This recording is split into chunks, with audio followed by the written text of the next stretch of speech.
Welcome everyone to my weird Wednesday stream here on lichess and Twitch. International Master William Paschall. We are playing unusual openings, gambits, and the like here on lichess with viewers, classical and blitz chess, time control 5 minutes to 8 minutes for the games against viewers, primarily against viewers. Sometimes we have to resort to playing random opponents, but for the most part we like to play with you guys who are watching. And usually it's very instructive, and Wednesdays in particular are very entertaining. I'm playing some stuff I wouldn't normally play, the likes of various gambits and fun openings. Not totally trashy openings, but sort of experimental and interesting stuff. So Wednesdays are particularly fun. We'll be streaming again today, tomorrow morning, and Friday as well. Then we have the holidays. And no simuls on Sunday this week or next because of Christmas and New Year's. But in the New Year we'll get back to doing simuls on Sundays as well. Just want to welcome everyone to the stream. If I can spelling like a Dutchman with double L or something. What is wrong with me? Welcome all. Saronche is here, otherwise known as Jeroen. Yeah, we're happy to see you, Jeroen. I heard you had a good excuse for not being here yesterday. That's important. You know, medical emergencies, like having a hangover and whatnot. We can't really, criticize you for that, so. Good to see you. We had an eventful Monday, Tuesday it was, with one of our opponents getting warned for computer cheating. I don't know if it was true or not, but it looks like lichess has some new features that flag you if you play a suspicious game right away, which is really surprising. I played like 9 moves, and one of my opponents was flagged as suspected of cheating. So if you are cheating, be careful. The lichess is now really out to get people, which is a good thing. I think these things need to be addressed, but I don't know how easy it is to actually catch people. But anyway, you missed that excitement yesterday, Jeroen, and hopefully we won't have any more of that today. But actually the position was funny. It was only 9 moves in. I thought I was lost, but when I looked at it, where the game was adjudicated by the computer, it looks like it's a forced, actually it may not be a forced draw. I think it's a forced draw. It is a forced draw. Black can try to play for a win, but maybe then he's slightly worse. But I wouldn't have seen that. I would have been terrified I was losing. It was a weird position. Texas Sharpshooter, what's up? Rock and Eagle. Also, I saw you for the first time. I don't know if you're new, but I didn't notice you before. So good to see you back. Gladys Troll is here. I was in European Poker Tour Prague for 11 days. A lot of min caches, very little money, and bad luck. I played well. I never ever laid a bad beat on anybody. I can't say the same for them. But unfortunately, I bubbled the chess tournament again, where I'm just never lucky. Again, I could have easily won it if just one coin flip had gone my way. But anyway, I'd like to have that EPT trophy, but didn't get it. We'll keep trying in other poker tournaments in the future. But now it's back to chess. So we played well yesterday, which I thought was interesting because I haven't played much. I played 5 chess games in the last 11 days at EPT Prague. And it's interesting, I come back to the stream and I felt my play yesterday was quite good. Now today we're playing unusual openings. If you guys would challenge me to some challenges between 5 and 8 minutes with a small increment between 3 and 5 seconds, go ahead and start challenging me. Usually my game isn't quite as tight when I'm playing these unusual openings, so we're going to find ourselves in kind of weird positions and stuff and whatnot, but that's what makes it fun. So it may not be as good quality of chess as yesterday. I thought was really good. I played well, but it's more fun today. So Pawn Spanker's up with a 5-5 challenge. That's fine. And you guys make the challenge casual chess. 5-5 is fine. 5-3. Yeah, it's all good. So at least 3 seconds increment, up to 8 minutes. I've got a little cough, an asthmatic kind of cough, but hopefully I don't break your eardrums coughing into the mic here. All right, so we're up. Pawn spanker. I'm going to play e4. Pawn spanker usually plays some kind of interesting openings, although he's capable of playing kind of like conservatively too. Okay, he's going over the top now with h5. This is like the tilt move. I would do this sometimes when I was really angry. Say I lost a lot of blitz games in a row or something. I'd start playing like h4 with white and h5 with black, just to kind of handicap myself. I call it, like if you do both pawns, I call it the lobster. So if you play like h5 and a5, I would do like this crab kind of thing, and we call that the lobster. But usually I don't play anything this ridiculous. When I'm white or black, I'm doing the weird opening stream. I'm going to try to play slightly unusual stuff, but within the bounds of like sanity. I mean, h5. Now, in defense of h5, there is a Hungarian master named Kadar who used to play h4 in all of his games with white.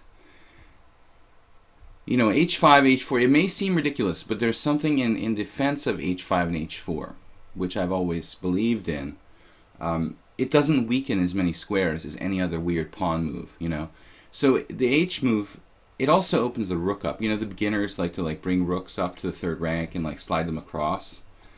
I mean, it gives the rook scope. It also doesn't weaken as many squares as other pawn moves. So I think that, you know, in general, H pawn moves are not, and A pawn moves are not that weakening. It doesn't hurt black's initial position that badly as some other moves like going F6 or, you know, maybe even G5 is more weakening in a lot of senses.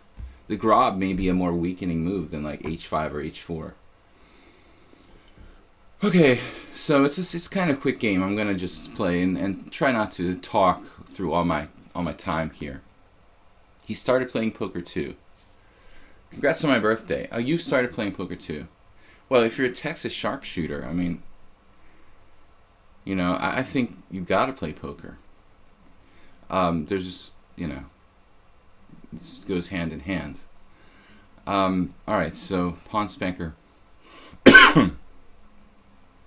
Yeah, well, I would normally, you know, when I do this h5 kind of stuff, I think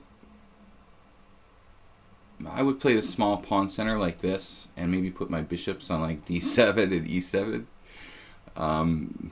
Something like that, but try to play King's Indian attack style with h5, but it's black's position is obviously a little bit suspicious. A little bit. You know, there's some weaknesses. Not going to be that easy for him to put pressure on my center. I'm playing, well, imagine it's like the Pierts and my guy went h5 just randomly. I'm playing an Austrian attack, time formation. h5 doesn't really, you know, he can try to turn it into like a Caro-Kann, Gurgenidze kind of thing, like c6 and d5. Lock the pawn structure, that would be the best. You know, when you do a time-wasting move like h5, you don't want the position to open up too early or ever. So, okay, yeah, I mean, you see this has some logic. He's trying to hold up like f5 and... But I don't want it to lock, so we'll try to avoid that happening. He's also got knight g4, so I can't put my bishop on to e3. We'll have to prepare that. Vasam chess. Each time I say center, I hear sinner. Actually, I have a problem with this when I'm playing poker too, especially in Hungarian games. My Hungarian pronunciation isn't great, but even in EPT Prague, I realize that sometimes I'm not enunciating really well. So, you know, when you're playing poker, you're saying like raise, call, whatever. You've got to be very clear what you say, and like sometimes, especially when you're dealing with people who aren't speaking a native language, the same native language as you, yeah, I mean, enunciation is really important, and that's something my aunt, she was really big on English and really big on enunciation when I was a little kid, I remember, but That's something that's not really very often stressed in schools today and in society today. So I think one of my problems, I'm actually coughing a lot, and so it's hard to talk. I'm just trying to talk without coughing. So I think my enunciation got kind of pushed to the back of the priority list. But I might have a tendency to mispronounce words a little bit. Like he says he can't. When I say center, he hears sinner. I think that's me. I don't think that's the broadcasting software. I think, or my mic. I think it's just me failing to enunciate correctly. Let me see if I can adjust the mic to make it a little closer. But okay, so I think he's doing the best he can with this funky setup. I mean, he's trying to get a kind of hippopotamus going on with the knight on h6. A little bit of an unusual cross between the hippo and some kind of like. Should I even do bishop e3 here? Let's put a hold on that credit card. With bishop e3, I mean, black can play knight g4, and then I have to go like bishop g1, and I feel like I'm not sure if this is beneficial or not. Maybe now I'm going to have to do it, but I mean, taking on c5 here brings his knight to c5. I've got a little bit of a problem. I guess I have to play bishop e3, and then b5 is kind of nasty. So I sacrifice a piece or something.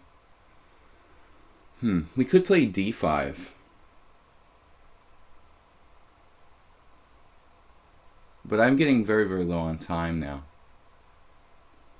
e5, d5. I don't like taking on c5 that much. It may not be that bad, actually.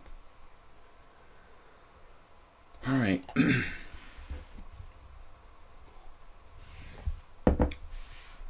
It's kind of makes life a little easier for black, but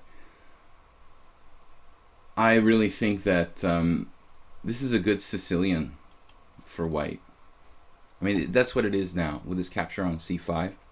Unless he takes back with the pawn, it's clarified a little bit into a structure that's very familiar to me.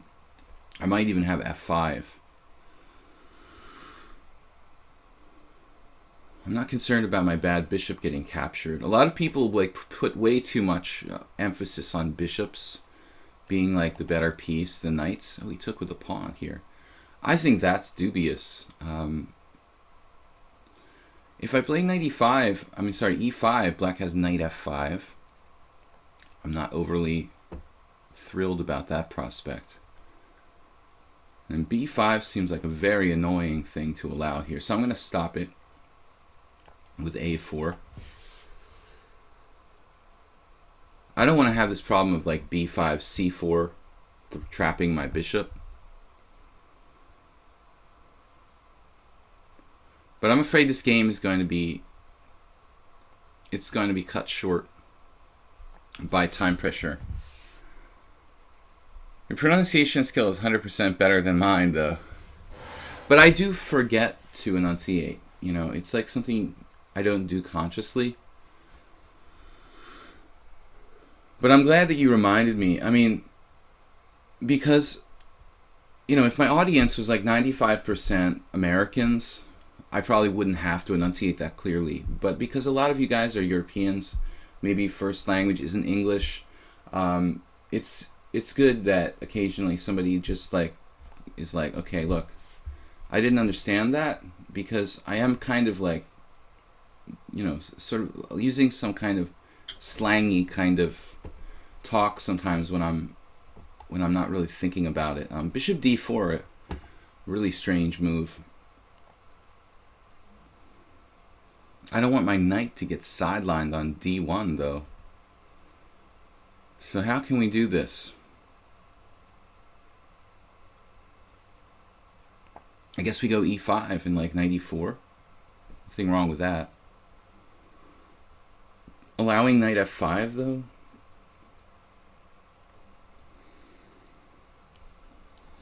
I'm just going to take it, recirculate maybe. It's a kind of long route to b1, but I didn't see my knight. I guess I could play knight d1, knight f2. Actually stops knight g4, but black has, I would say, catastrophic weaknesses on the dark squares in this position. I mean, I don't think that that's something that he should really be able to survive. Ultimately, there's not really any solution for it, you know. I just think that's a crazy move, bishop d4. It is inconvenient for me, you know, because I didn't have a good path for the knight, but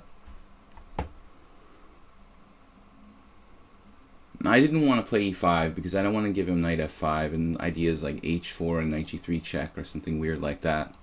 Queen f6 now. Could have played queen h4. I'm not really sure what queen f6 does, but I think he's threatening queen h4 now. But that's alright, we have that taken care of. Everything's under control. Do not panic. Yeah, this is kind of interesting. Knight takes d4. Followed by e5. Nah, I think I just have to take this and take and take. I mean, his development is nowhere to be seen.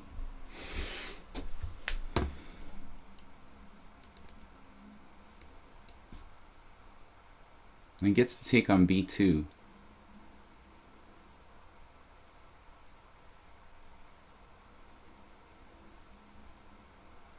Should really try to open this position somehow.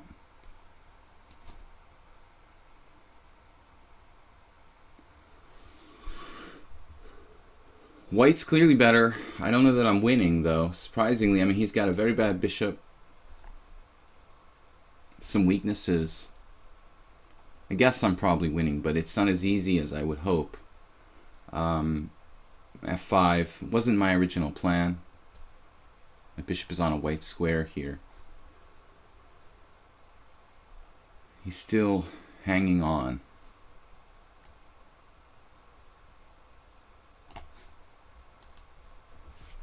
Maybe the other rook. I don't want to take it off the f file. Yeah, I mean, probably I should just play knight to g5 around here. Looks really strong.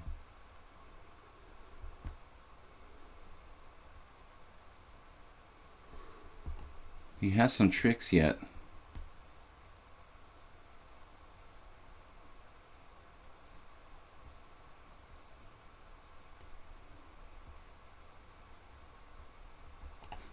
I just almost lost on time trying to think of a move. Ended up picking like a somewhat random move with queen c5.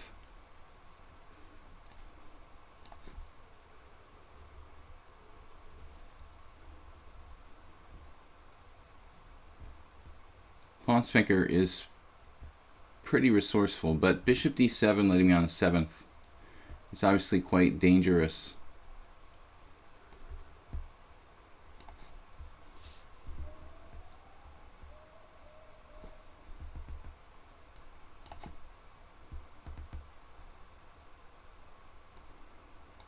Man.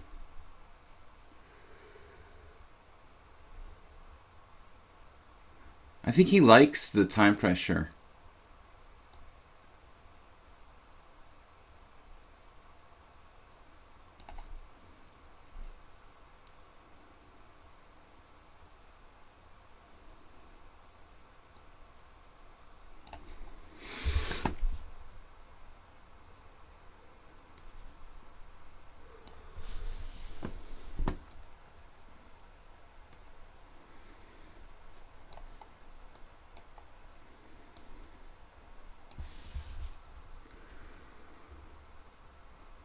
I just lost a piece.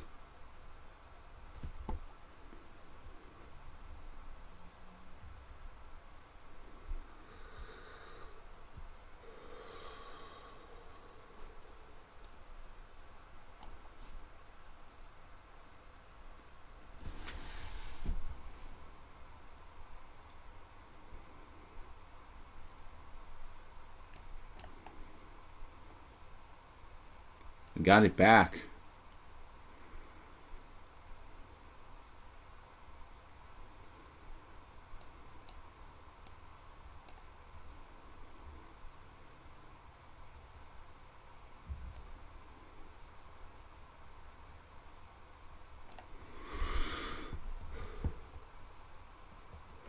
guess this is a draw now.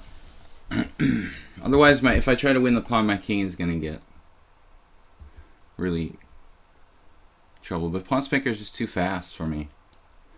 Obviously, I was completely winning, but somehow screwed this up. So, dropped a piece there, and then I was totally winning. Then I dropped a piece, and I was totally lost. Now I'm like drawing. Good game, man.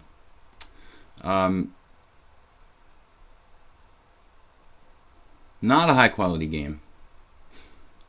Played h5. All right. Well, let's end this disaster.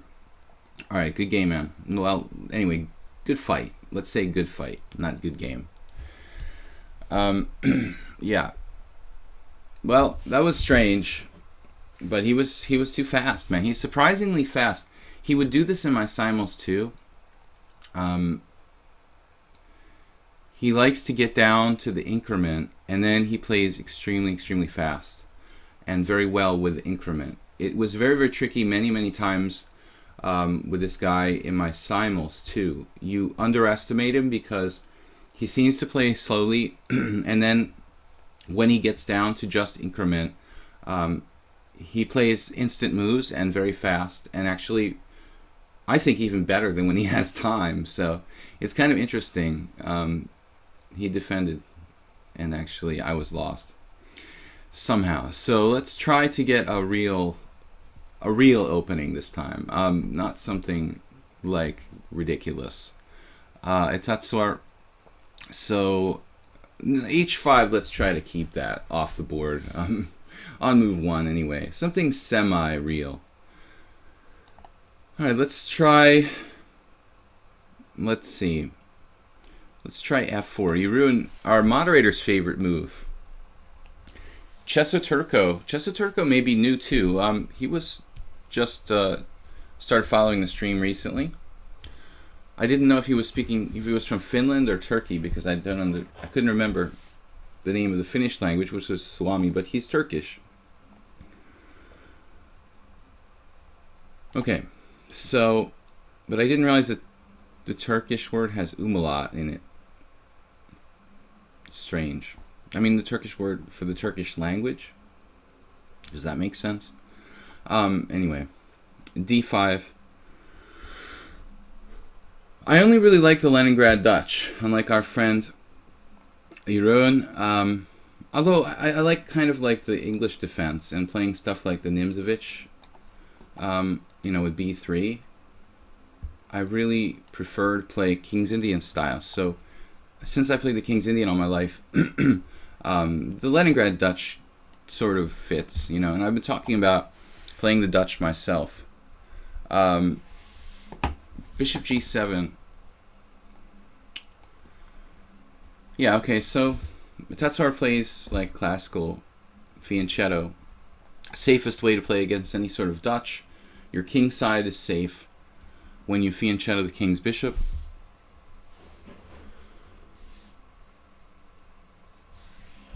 Pawn spanker is giving me trouble with the increment. Blitz. First game is always a little bit hard for me to get warmed up, but he was too fast. I got confused. He tricked me though. There was a tactic there where he left two of my pieces hanging, and I couldn't defend them both. I don't understand how that happened, but whatever. All right, so here we go. Standard, like reverse Dutch position. I don't really play the you know, birds opening or bird opening, birds opening, bird apostrophe s. They're Henry Bird, but c6 is interesting. I've also played like this more often with white, but it's a kind of solid reserved way of playing. You don't play c5. Sometimes you have like queen b6 check and trying to get play on the dark squares.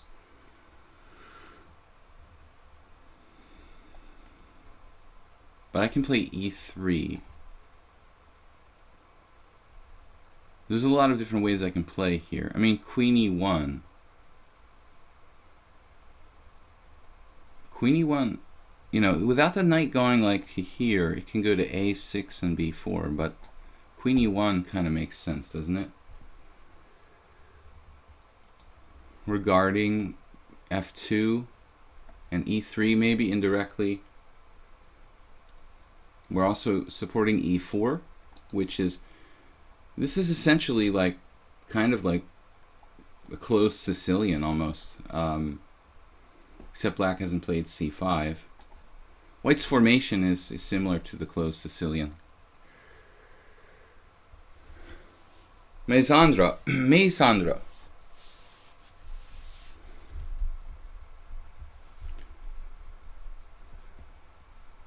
Bronx defense. He's Turkey and you're Hungary. Yeah, I used to joke with Suat Adalik that he was a Turkey. It was kind of a lame joke, though. What's up, Turkey? It's a pretty lame joke. I mean, you need to come up with something a little more original than that.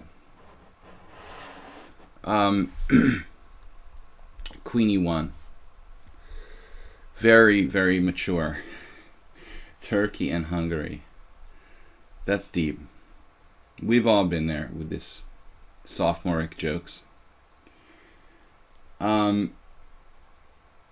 knight bd7.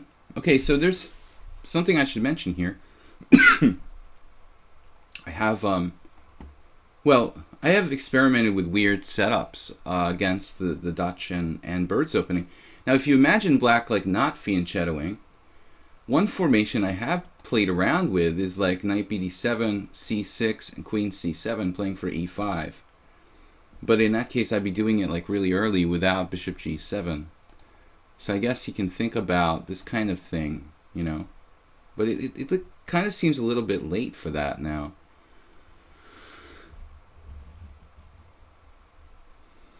I mean, I guess the default is here to play e4.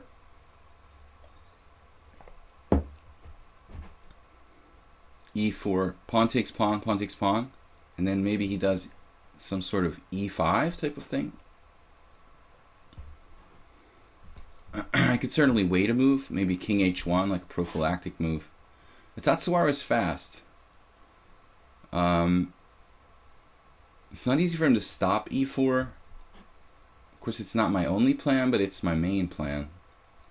I mean, I want to ultimately be able to meet e5. I don't know. I mean, I don't see any reason not to do this. Insta-take. He's fast.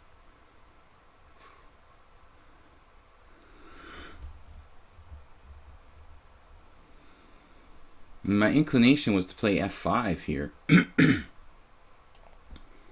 kind of wish I had like one more move.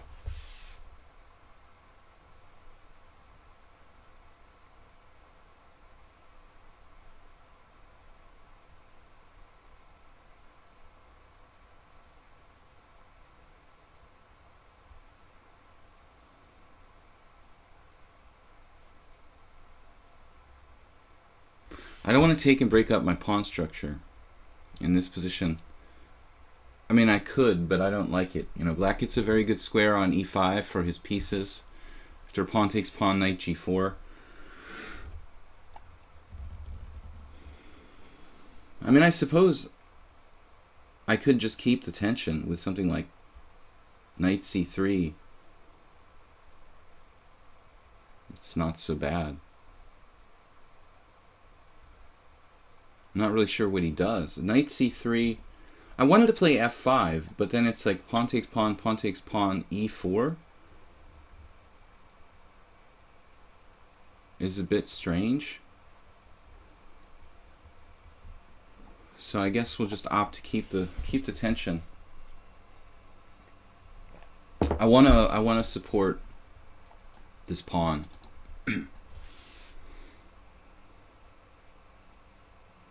He's got a massive time advantage now. Five minutes to. I mean, this has impressed me about this opponent, that he plays extremely fast, and my score is not really reflective of the gains we've had. I mean, He won one recently. He's got a lot of zeros, but I think many of those games were extremely close, where I just maybe like barely beat him on time, like in a scramble.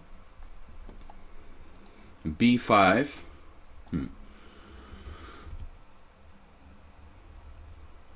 Well, now I can obviously play A3, which buys me a little bit of time. You like your jokes lame. Mesandra.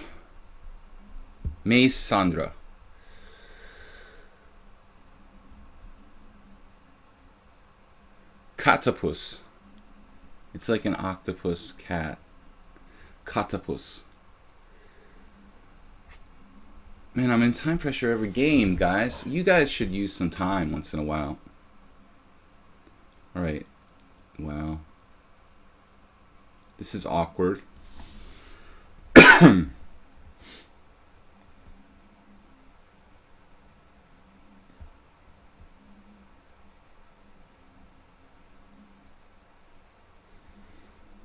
I could sack the exchange here. B4 takes. I don't really want to. God. What else can I do? B4?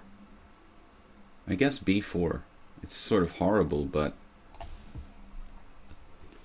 my knight's defended. His bishop is ridiculous on A6, so I guess it's better than like sacking an exchange. It gives up the C4 square, but he has weaknesses too, you know, so I guess B4 is kind of a no-brainer. Position is getting really weird.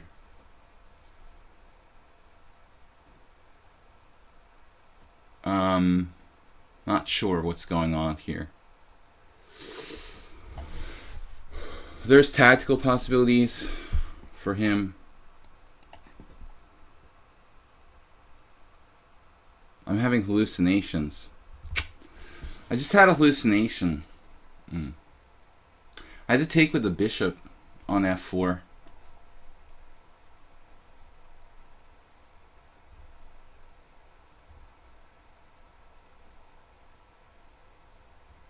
I don't have a choice here. I'm just losing a pawn. Getting just taken apart on time, positionally, every which way. Clear pawn down with a worse structure. Well, I guess not. Yeah, I mean, this is isolated, so. Still not woke up. I thought for some reason I had bishop g5, but I guess maybe I was looking at bishop takes f4, followed by knight takes e4. Knight takes e4, bishop takes a1, bishop g5. f5?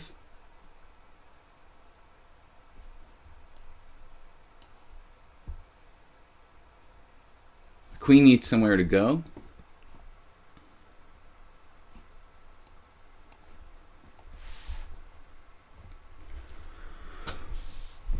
I mean, I guess the damage has been done, but it could be worse. He's playing very, very fast.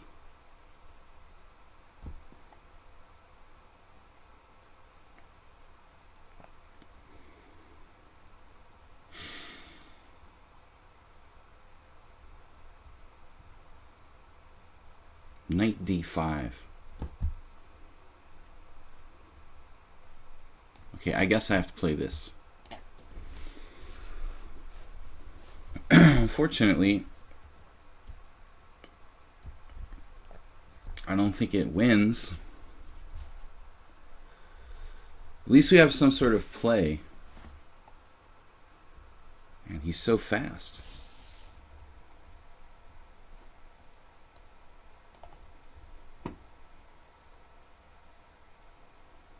Damn, dude. His blitz is just 2,000, but he's always so far ahead of time. On time against me. But I think that he's playing too quickly here. I mean, it looks as his king side is in a little bit of danger. The bishop on a6 is misplaced. So he's given me some real chances, and I don't think he had to. Queen e7 now. Pinning. It's an unpleasant pin.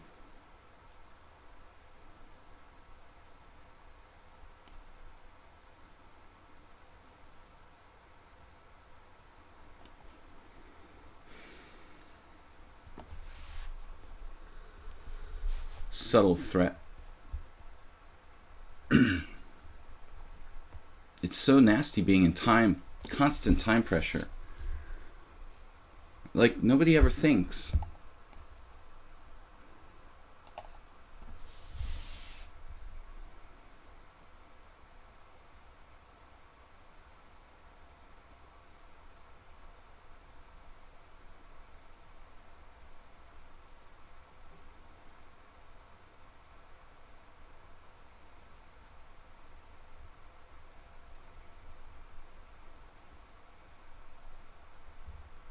Wow. I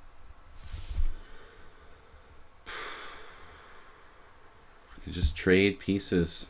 What does that do for me? Nothing. I have no idea what to do here. This is ridiculous.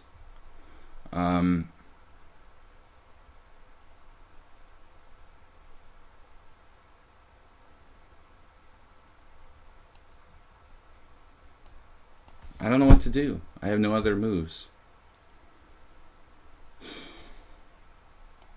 Go into this ending. I'm just clearly a pawn down.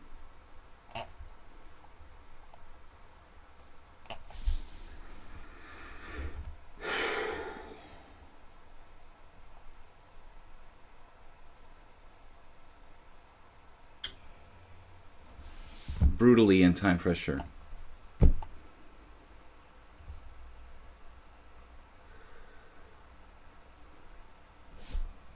Catapus. You like f5 idea very much. Well, whatever I do, he's got an answer for everything.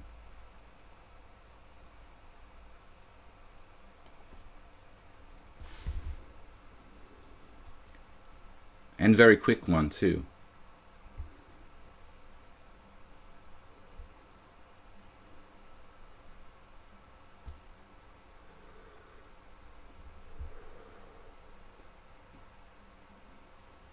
What to do?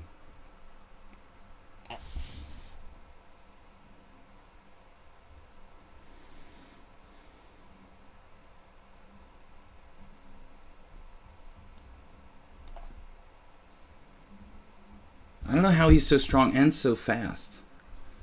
It's one thing to be strong or fast, but he's strong and fast. 2160. Man, okay.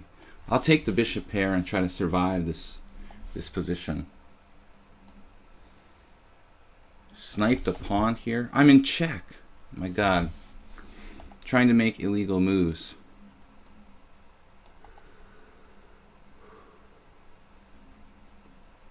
Wow.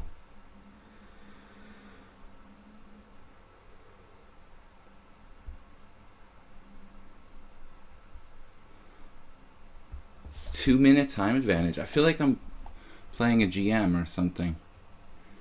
Man. There's just one thing I just cannot allow here. I'm not so worried about that.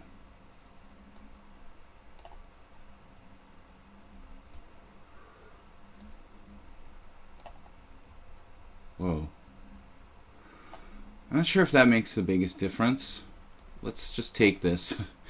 Let's take this and draw, because, I mean, I'm lucky to not lose this game. I don't think that it's an automatic draw, but I just feel very fortunate.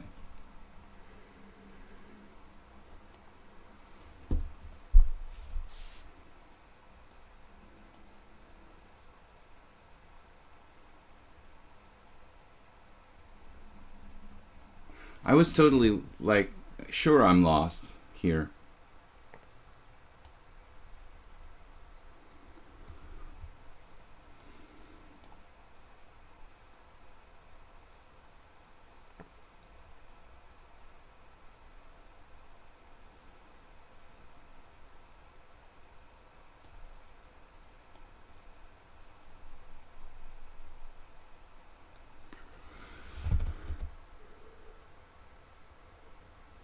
extremely well played game by Black. I think he missed much better though. I mean, I had to be lost. It was just a clear pawn down. Black had all sorts of possibilities. This is draw. And he's scary fast. And plays well. And I don't believe that I'm 11-3. It's been this way. He's really strong. I think he might be disconnected. It's like draw for a cent. Well, now there's not really anything that can happen. He can play, as long as my king doesn't go away from the king side. He might be disconnected though. That's kind of a weird, yeah. All right, thank you. Thank you for letting me draw, because you really played well, but I think a little too fast. If he takes his time there, around the point, like move 30 or move 27, when he had 3-minute time edge and better position up a pawn, with the increment, I think he needs to take more time to really put me away. Although even the ending is probably winning after I have to trade queens on f8. Okay, so birds opening. Guys, I do caution playing a lot of stuff I don't really know, so my playing strength is not really its maximum here. Yesterday I played really well, but when I'm playing these alien openings, I'm a little bit not myself. So don't expect perfect play from me. We're gonna get some high center pawn lost games today, because the birds opening is not my normal repertoire. Okay, Cesso Turco, King's Gambit. Let's play Bishop C4. I've played Bishop E2. That's a Bronstein suggestion. Good game, Vashram chess. Calculating G3 doesn't matter at that point. Yeah, I agree. I should have taken more time. You played like you never let me have a moment to breathe. You never ever give me any time to think, which is interesting, but it's also not maximizing your play, you know, in terms of like winning. My opinion on this bishop's variation, or whatever it's called, it's probably, it may be as good as like the normal King's Gambit with knight f3, but I think the d5 is hands down, like, well, maybe not the best, but definitely the easiest for Black to play, giving the pawn back with d5. Queen h4 check, I think, is pretty difficult for Black to handle, because your queen ends up losing time, and I don't know, I think this inconvenience for White having the king on f1 is probably worth it. I get a strong center, and I think that compensates for my king being stuck on f1. So if I'm Black, I would definitely prefer d5.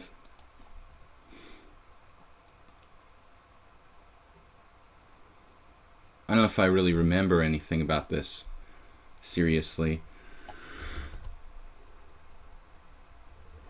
I don't think this is a real threat. Although, yeah, I mean, maybe it's a question whether I should play knight f3 first or knight c3 first. I don't know the theory in this position in particular. We did have a game like this months ago. Not expecting to win, everyone. I wish to see good chess. I don't mind the result at all. The rook on b1. My rook was stuck. Black might have had bishop b2 at some point in the ending. I was very concerned about that happening. Okay, so knight f3, queen somewhere, knight c3. Well, he doesn't have a lot of squares to go to. But I'm not sure if I'm supposed to play this first or like knight to c3 first.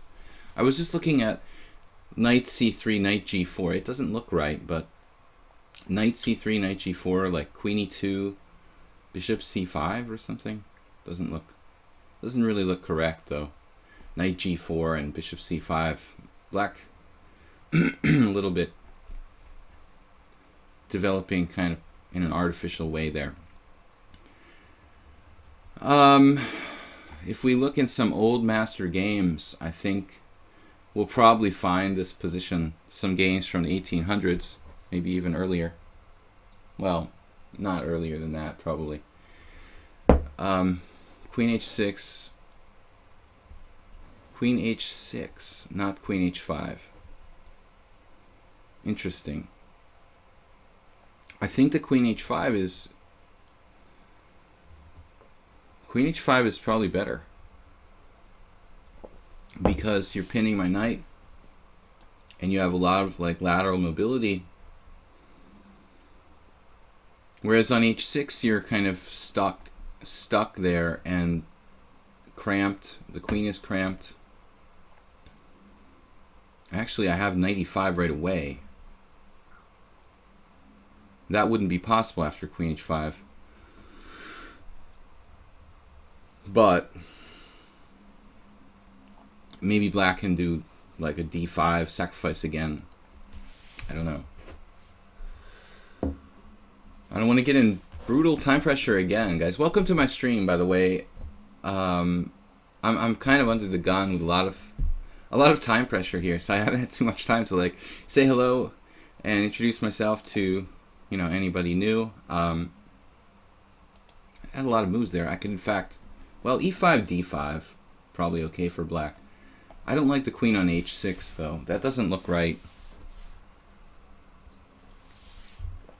You're also lining your queen up with my bishop on c1, which looks extremely dangerous. Asking for trouble.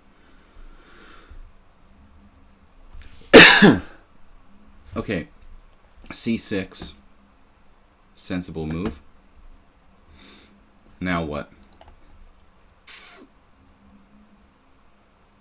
Well, I mean, if d5 comes, I might just take it. I might just take it at this point. But c6 looks kind of reasonable. He is dealing with... Still, I could do knight e5. Man, it's tempting. Why didn't I play it last move, actually? Well, he could sack a pawn. Knight e5, d5. Pawn takes pawn. Well, things have changed a little bit. I mean, he's sacking a pawn there. He's probably okay. Take, take, take, take, take. Some queen d6. I can also do d4. Knight takes e4. Knight takes e4.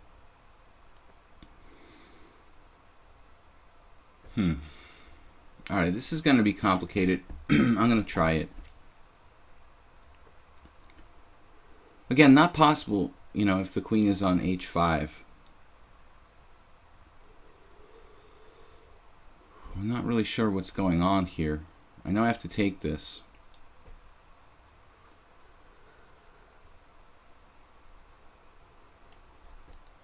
Now he sacked the pawn back.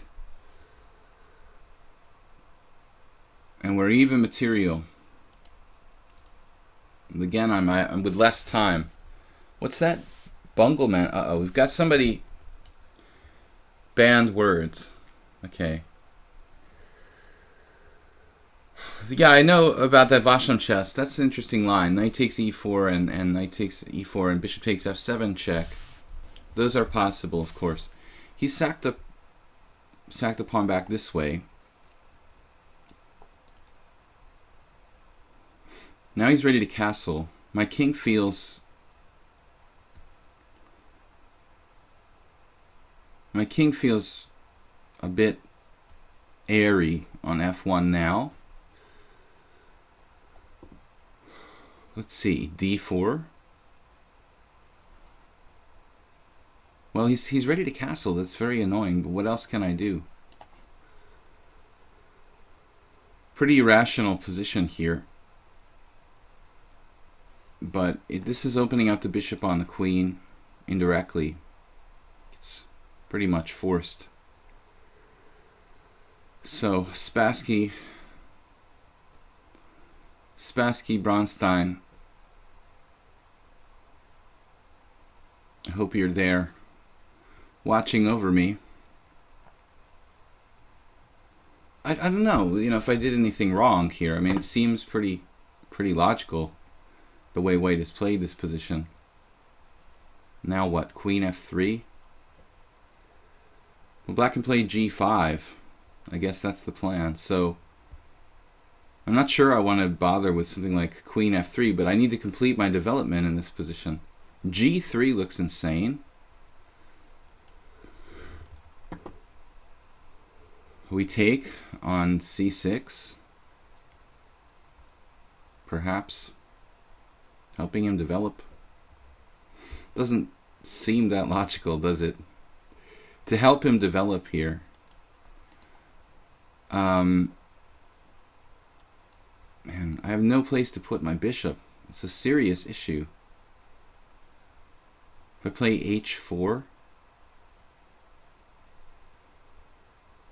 black can always play g5 anyway. Like h4 and king g1. Now, it's very weakening, the h4.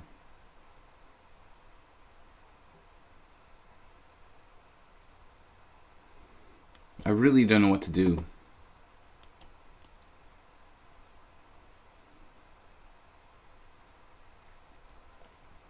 Queen f3. h4 looks awful. I could play g3, allowing bishop h3 check, but that looks...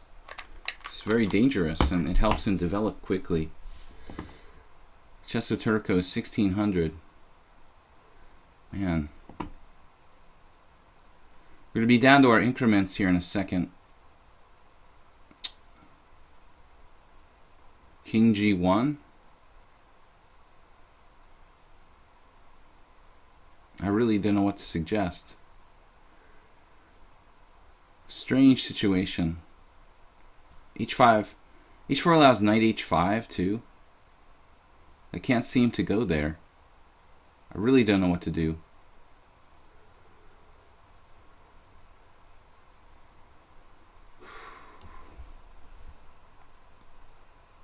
It's kind of a waiting move. Just putting my king to protect my rook on h1. Maybe it's a tad safer on g1. Maybe not. Maybe not. He's got 4 minutes. Queen h6.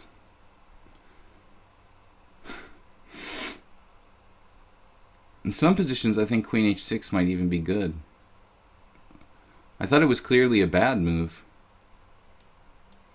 But I'm seeing like this actually having some beneficial. He's defending f4.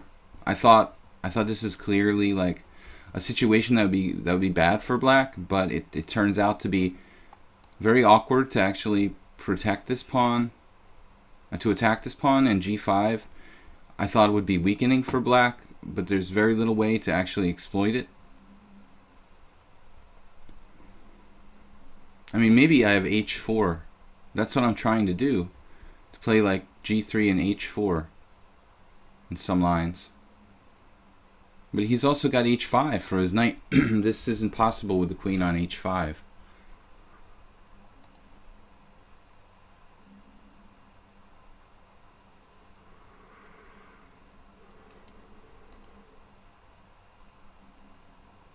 It's actually quite an awkward position. I think that black is probably much better here. I'm not so concerned about the time pressure. I have 5 seconds per move. You know, I just don't want to get into a bad position. I may have already done so, though. Knight d7 threatens knight b6. So that's a kind of troublesome move.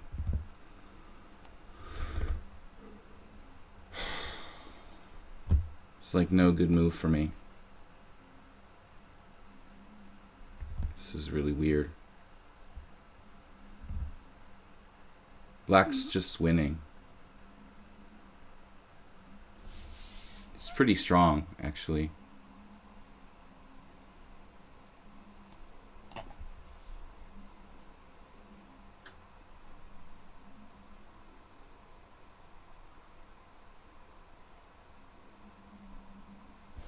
I'm in deep trouble here. Nearly lost. Probably lost.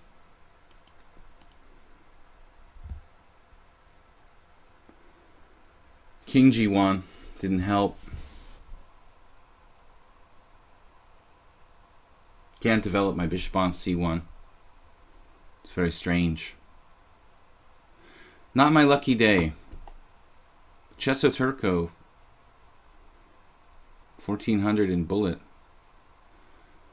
Played a very good game here. I thought Queen H6 was a mistake, but apparently it's not. I mean, we'll have to look it up later, but actually all of his moves, if we look at it in retrospect, make a lot of sense. The only one I was suspicious of was Queen H6, but it turns out to be fairly useful. I mean, it also had a lot of like lateral mobility coming over here sometimes, freeing the H5 square for the knight. Impossible to attack it, although I thought it would be attackable. Now he has some tactics. There's no knight e4 and no knight g4. But it looks very precarious for white now. I feel like I'm down material, but it's just a matter of not being able to develop my queen side. I can't move my bishop aside from this awful lame like bishop d2 or the time-consuming b3, bishop b2. White is like lost here.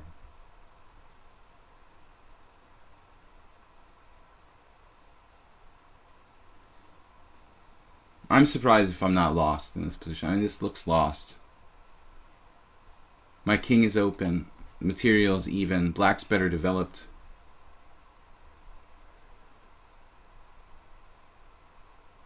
I think I'm lost against good play. I'm not really sure what I did wrong. I guess knight e5 was too ambitious. He's going to lose on time here. Why did you lose on time? It's easy to play this position. Anything's good. Probably rook d8. Pinning my pawn, putting more pressure on d5. Then queen f3 and bishop back to d7. With a massive... Actually, there I'm actually stealing the f pawn. Okay, maybe not rook d8, but I wouldn't be surprised if there was some sort of tactic here. Might have some b5. Okay, rook d8, queen f3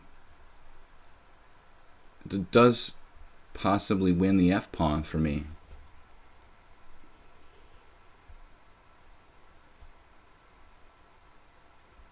I don't know, it just looks like black's development is just overwhelming here.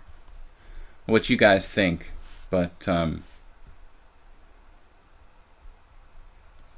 I don't know. This just looks like, let's see what the analysis board says.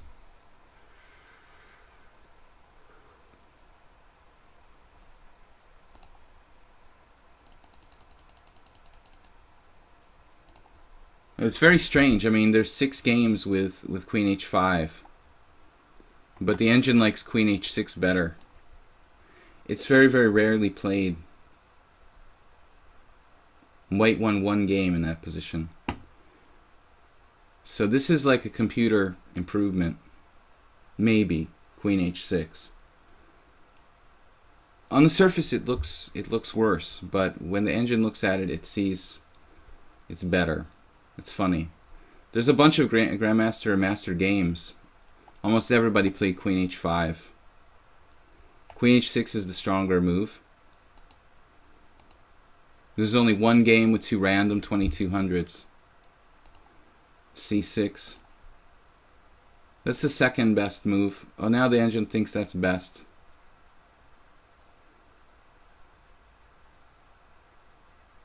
Debating between bishop e7 and c6. It's very close, but c6 is the best move according to the engine. And now, I think I made a mistake here. This was too ambitious. Computer is looking at knight e5 though, that's what it says is best. Yeah, I thought it was a mistake, but now the computer says that's best. Again, he made the best move, d5. I don't have a choice.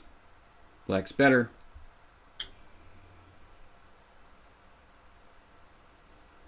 And then the engine is debating between bishop d6 and finds that's the best move too.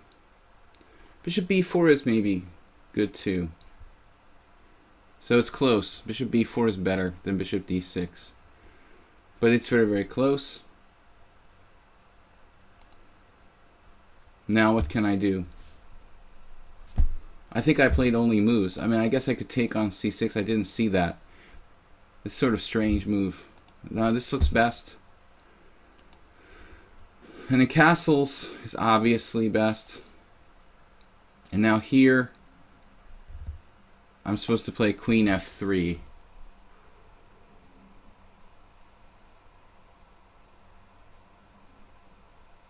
I thought about h4, but I didn't like knight h5. Looked very weakening. So queen f3 was the best move. This is a mistake. King g1. So king g1 is like totally losing the advantage. I mean, losing equality. I'm still okay after queen f3. I didn't like g5, honestly. I didn't like this position a whole lot. But I guess that's what I have to do. That's the king's gambit. But king g1 was okay. King g1 is horrific. And now he played again the best move. Basically perfect game by black.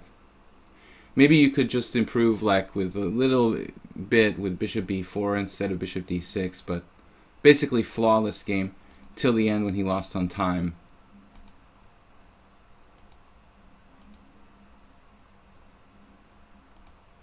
And d5 here. He played bishop c5 check. Probably bishop d7 is better. It's all good.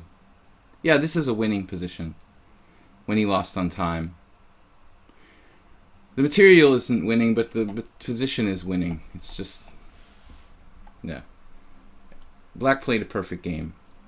A virtually perfect game. But I think my moves are reasonable except for king g1. Alright, so we're going to play Izalith now. It's 8 plus 3. A new opponent from Australia. He played almost all the best moves. There's some debating about bishop b4 and bishop d6, probably. And bishop c5 and bishop d7. It's splitting hairs, though, you know. I mean, it's, you know, I can't even say for sure. Maybe the engine will change its mind, you know, like if you let it run for 5 minutes. It might prove that his move's even better or something, but it's his only mistakes were debatable, you know, and I think I made a clearly bad move with king g1, but I didn't really like my position already.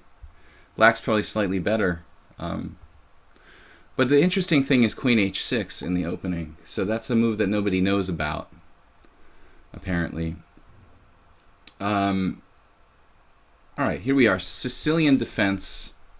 I didn't play a weird opening. We're going to have to do something weird to make this a weird Wednesday game. What can I do? Something weird now. Okay, we'll think of something.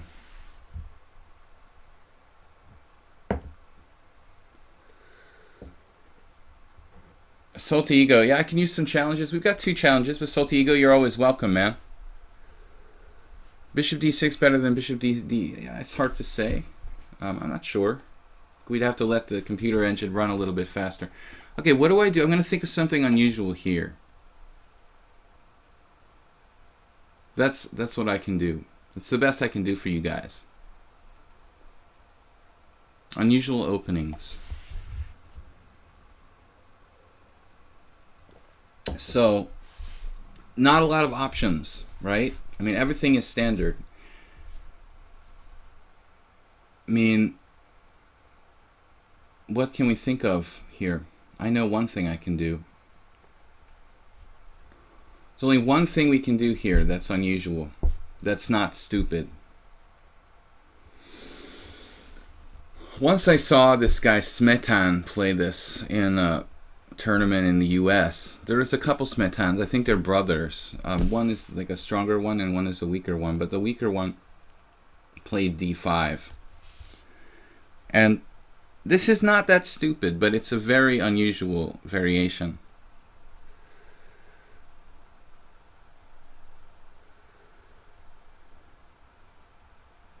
Yeah, there's nothing like watching 30-second chess. It's very instructive. It's good for your game, too.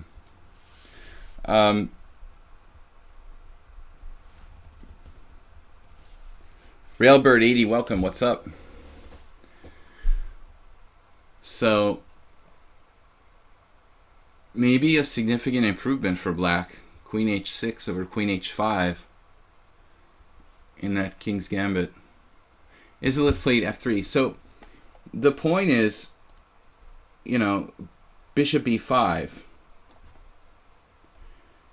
This is the main continuation. D takes e4. Knight takes c6. Queen takes d1 check.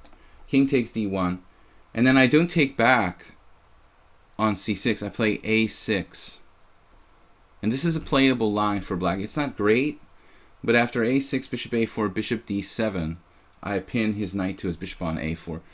So that's why it's playable for black. Otherwise, bishop e5 would be almost winning by force. But f3 is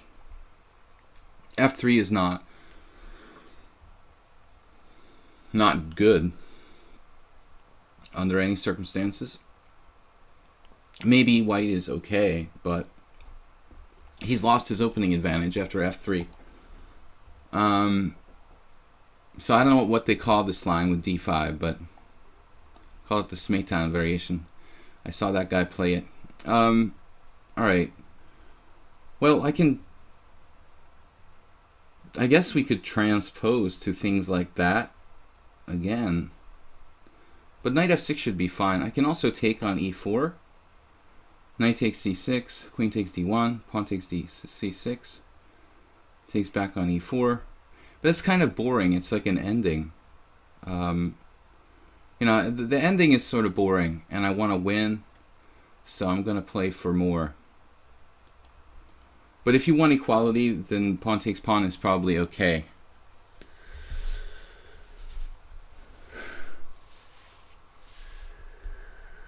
He eats his lunch on the stream. Oh, I want to watch the streamers eat lunch. That's my favorite. That's why, you know, that's what I watch chess streams for. I would never do that to you guys. That's really gross. Okay, bishop d7.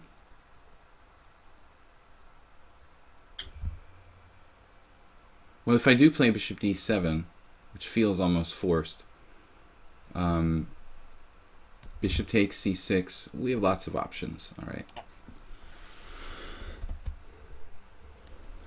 Gladys Troll doesn't play classical. But surely you've challenged me to classical, no? Were all of our games blitz, Gladys Troll? Like, I'm not a fan of bullet chess, as you guys know, but having a discussion with someone yesterday about it, the only thing I can find, you know, useful about bullet chess is, you know, basically a training tool to make your blitz chess faster, and maybe some kind of tactical training. But it's essentially like that's the only benefit of bullet chess. It's like lifting heavy weights before you like go to like swing a baseball bat or something. I mean, it's a kind of training tool, I guess. Knight to c3, or just entertainment. But if you want to try to redeem bullet as a useful thing, you can make an argument for just making, you know, your blitz chess faster. Okay, so knight to c3 now. I'm beginning to wonder about e5. Why not e5 now? Bishop takes, pawn takes. Yeah, I mean, this should be good now.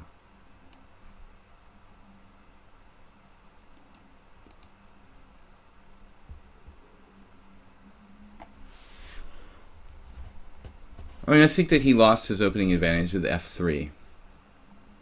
whenever someone surprises you with a strange move in the opening, you've really got to take your time and ask yourself, okay, why is that move a move I've never seen before? You know, why is d5 violating some kind of fundamental principle?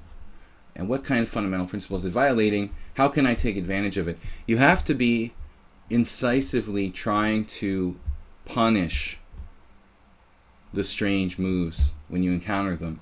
Not just like, oh, well, all right, you know, I'll play f3. You have to say, okay, d5, that's not normal. I mean, I have to find a way to take advantage of d5. Why is d5 wrong, you know?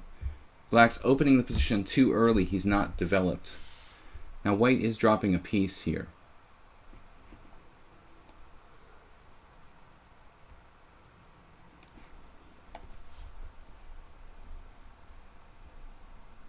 Okay, yeah, I agree with Gladys Troll.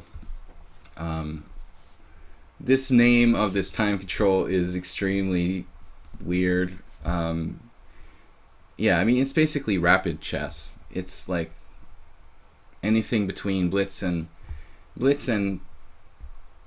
well, standard time control should be considered to be like rapid. Classical is just a weird name. There's nothing really classical about it. I mean, traditionally chess was played with a much longer time control. And then there's blitz chess, or blitzkrieg, or lightning, whatever you like to call it. But the whole concept of this hyper-fast chess is a very modern thing. But yeah, I mean, this is essentially like something between blitz and rapid chess. It's not a lot of time. If you're used to playing, like, I mean, I started playing tournaments in 1987. I played tournament chess for nearly 30 years. And in the days when I started playing the game, the standard time control was 40 moves in 2 hours. So, I mean, that's a lot of time, you know, that's a long time control. 8 minutes with a 3-second increment is not a long time control. Okay, maybe we just bring the knight back here. I don't really want to drop a pawn. Knight takes d5, bishop takes d4. Knight f4, maybe? I don't see anything especially great about it. I guess we can do that. 30 plus 40 is in a simul is rapid. Yeah, it's a very fast, fairly fast simul. I play my simuls. I'm not doing them because of the holidays this Sunday and following Sunday, but normally I do a simul on Sundays. And what am I doing? 40-40.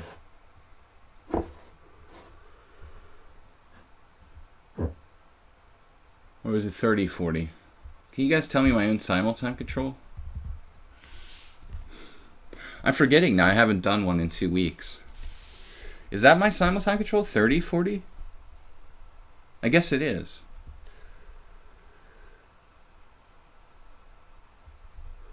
I agree. 8-5 is essentially should be blitz. I mean, I wouldn't call it like standard time control. Can't take the pawn. Or can we? No. So, that's fine. Bishop c5 loses a piece. No, it doesn't. Actually, I mean, bishop c5 is okay.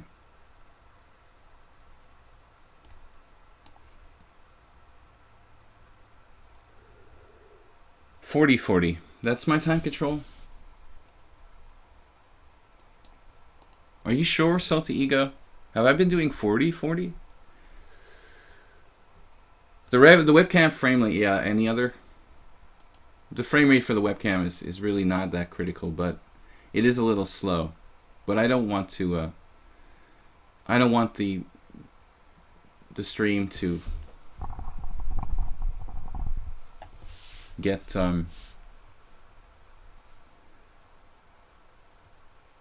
drop frames or anything, which I have had problems with in the past. I don't think the webcam is really that critical here, as long as the board is cool. That's the important thing. The bullet chess and the webcam frame rate, not really that big a deal. Anyway, dude, whatever. Bishop c5. Know how to focus on the important stuff. Bishop c5, getting the pieces developed, and I know you guys love staring at me and my good looks, but as long as the chessboard is good. If we have any problems with that, let me know. But it looks okay over here. Actually, I better refresh my Twitch stream because I'm way behind. Sometimes it helps if you refresh Twitch if you have any kind of issues. Twitch is really fussy and has a lot of issues all the time. So c4 now. I can just play knight c2 and trade pieces here. Seems like a lot of good moves, but essentially white has some issues. Let's see if I refresh my stream, if that'll make the board come back to date. Yeah, it fell behind there. It's a little weird. Sometimes if you don't refresh the Twitch stream, you might find like the board is a few minutes behind. I don't know why it does that, but thank you for the birthday wishes. Yeah, I spent my birthday on the train from Prague to Budapest on Monday. Wasn't exactly the most fun birthday in the world. I drank a few beers on the train to celebrate, but it would be better to have some friends. When I was in Prague, I had one friend come up for 3 days, but for most of the tournaments, I was going solo. It's more fun when you go on a trip with some other players, regardless of what game you're playing. I was kind of lonely. Okay, bishop takes e3. Here we go. We're up a piece. White can't castle. The bishop can web back to d4. This was a successful, weird opening. d5, completely through white. Again, bishop b5. D takes e4, knight takes c6, trade queens on d1, and then a6. Slightly better for white, but playable for black. Kind of a good, I think it's a good maybe like blitz trick variation. I wouldn't want to play it in a slow time control against a strong player. I think there are ways for white to get a slight advantage. Now he can castle queenside, but he's down a full piece. Quite the strong bishop here. So white is lost. Guys, we're streaming for another hour and 10 minutes till 12:30. You didn't have a nice dinner in Prague? Well, I was there for a long time, so I had a lot of dinners. I had really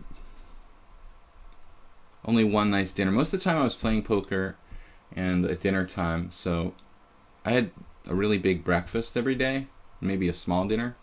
Alright, constant change, 8+3. But the atmosphere in Prague is really, I don't know. I mean, I like Hungary and I like Budapest, but somehow the whole country is more upbeat, a little more upbeat and friendlier, and just a little more well-to-do. Hungary is kind of depressing at times. Alright, we've got e4. But I guess if you're in a tourist center, wherever you are, in the center of Budapest or Hungary or Prague or whatever, it feels very upbeat, like the Christmas market and whatever. E4. But I highly recommend Prague. If you guys want to visit a major European city, that's a lot of fun. Prague is a good place to go. And I would recommend living there, too. If I didn't live in Budapest, I would seriously consider relocating to Prague. Okay, so e4, we are going to play something I haven't played in a while. Alekhine's Defense. Constant Change has been a tough opponent for me. regardless of the score, looks ridiculous.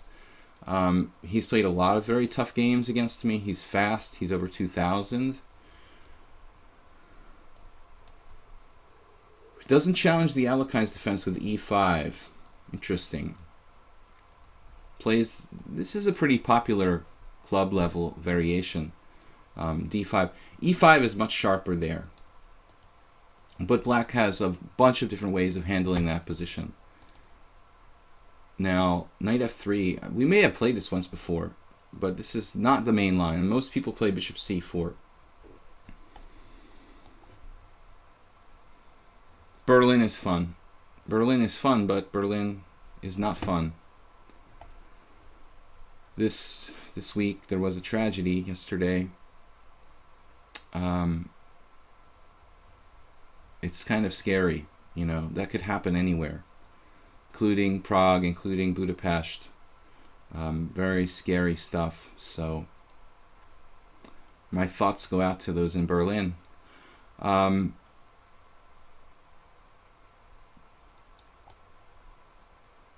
I mean, I was just in a Christmas market in Prague, so it was pretty frightening to think about it. Bishop e2 here. You know, you could play something provocative like knight f4 in this position. But black would fall really, really far behind in development. I'm not sure if it's really worth it to do that. My usual default is something like c6, Caro-Kann style.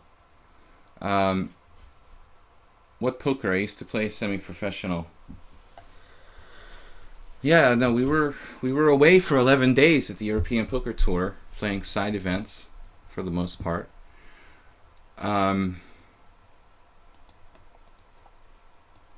We played well.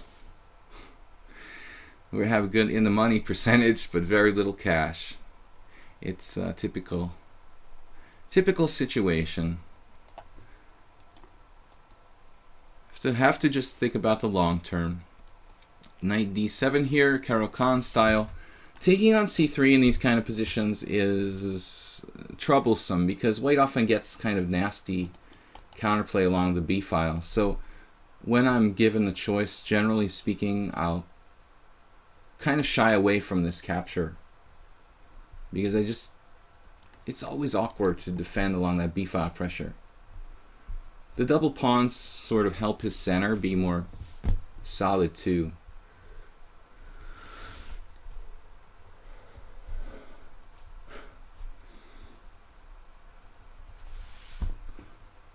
Well, now, maybe I should consider queen c7, but I've got to watch for knight e4 and c4 and d5. So I need to develop quickly.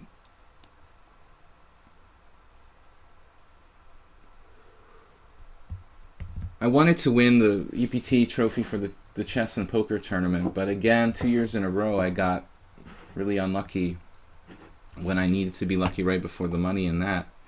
2 years in a row, I had a chance to be the chip leader and got knocked out in the key hand. So, unfortunately, there's no more Prague. This was the last year they're running the EPT Prague, so, or any EPT. Festival is coming to an end. And it's sad because Prague was really well attended. It's a really great place. So I'm sorry that the poker festival is coming to an end there. I'll never be a Prague EPT winner. Knight to g3. Keeping pieces on the board, constant change, always has more time. He never ever uses time. He's extremely fast. Very practical. He doesn't seem to know a lot of opening theory, but every time I play him, he's like 3 minutes ahead on the clock. And we don't know who he is or where he's from. I had suspected he was this player from Iceland, Shansha, who used to be on the stream a lot, but it doesn't really make sense because Shansha was like very theoretical. And although their level is about the same, I think I was on the wrong track there. You know, it's just like Shansha was just really into opening, you know, playing like mainline openings. And constant change is kind of the opposite. He doesn't seem to care about playing like theoretical lines. just playing fast and being practical. I always get it in good, but unfortunately that doesn't work. The object is to be a bad player and get it in bad, and then get lucky like 5 or 6 like times in a row. From my experience, this last 2 weeks, that was the secret. You know, this one guy, he was horrible. He bad beat like 5 people in a row, and knocked me out with a 1-outer. I had pocket 10s against pocket 9s all in, with a diamond in my hand on an all diamond flop, and I lost. This guy just did it like 5 times in a row, made the final table of this tournament. That was the secret, you know, to play badly and get lucky. I think getting it in good just, you know, just gets you a bunch of min cashes, and it doesn't seem to really be that effective. You have to get it in bad and get lucky. That's the real secret. I never laid a bad beat on anybody, and that's why I probably didn't win any tournaments. Bishop takes f3. Okay, we've got this back to chess now. We're just, you know, shooting the shit about poker here. But no, seriously, back on chess. Very typical position. White has 2 bishops, and you see this kind of position a lot in the Caro-Kann, in the Scandinavian, and this is an Alekhine's defense, which is essentially in the same family, or Scandinavian. All 3. This bishop pair highly overrated. Very little the dark square bishop can do for white. It's kind of a bad piece. The d4 pawn is backwards. His knight on g3 is essentially useless. The best he can do is like trade it off.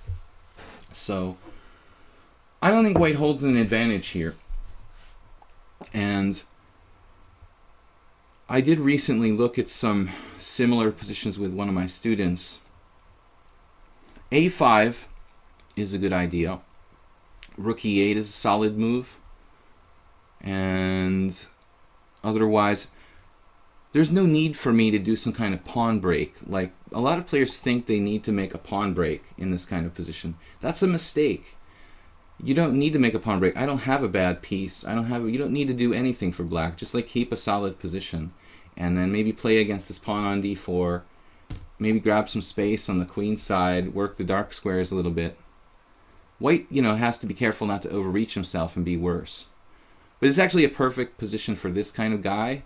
Constant Change, who's a specialist in doing nothing and just playing fast. He just, you know, doesn't really need a plan. He just wants to move the pieces around. So bishop f4. At this point, I have queen b6. I mean, b5 would be a good move if I could get it in. But it's obviously not on the agenda here with the bishop on f3. So I guess the secret is to kind of do nothing well in this position. a4 is fine. You could also play maybe like bishop f8 and g6, bishop g7. He has a 6-minute time advantage. Running bad repeatedly, it's psychologically... I've been running bad for 2 years. But I don't really play much now. So, focusing on chess full time.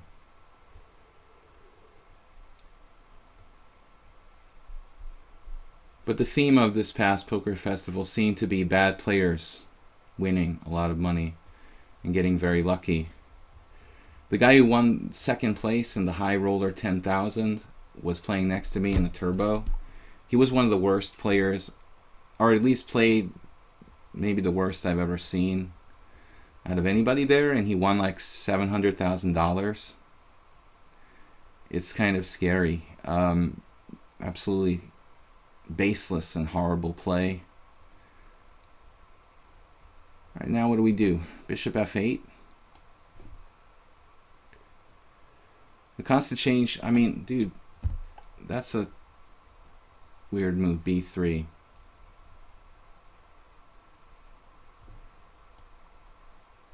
What now? I was thinking rook a7. Is that a mistake? Could it be a mistake to play rook a7? No. I don't think so. Several options here. I have queen a8. This is why I don't play rated games, though. Please don't challenge me to rated games, because it's just too hard to commentate and then like play against strong players who are like listening to my anticipated moves and stuff.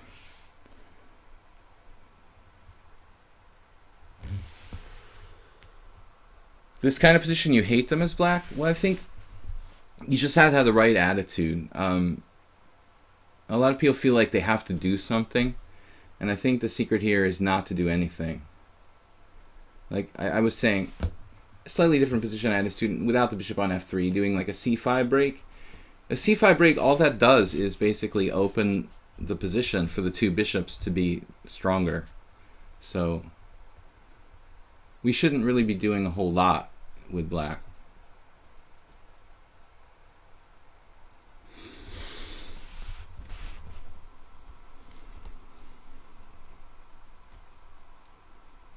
Let white overextend himself.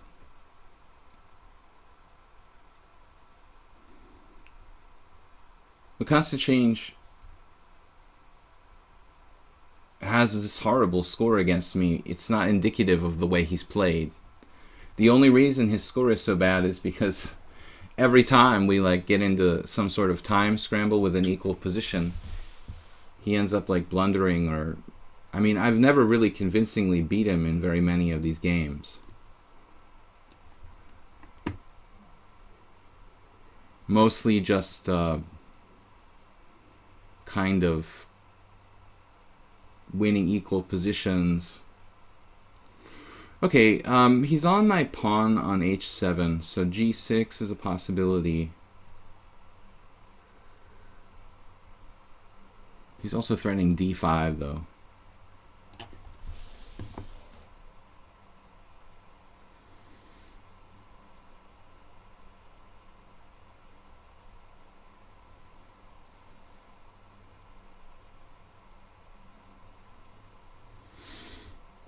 This pawn is poisoned, of course. Now, I said don't play c5. I mean, maybe, you know, now there are situations where c5 might be okay. Well, one thing is, like, he's isolated his pawn on the a file. That's not really good. You know, he shouldn't have done b3, unless he could play a4. Well, he can play a4 maybe and hold it, but in general, I don't like it. You know, so here he's drifted, and now it looks like black's slightly better. It's not much. Rook takes.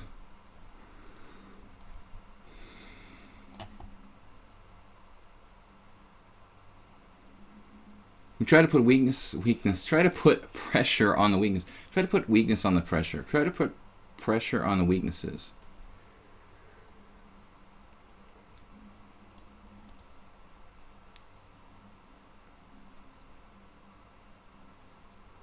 d5. Wow. Alright, I don't know. I'm just running out of time. I think we win a pawn. Or maybe not. Rook takes a3. Take, take, take, take, take. We'll try it. Let's try it. Running out of time.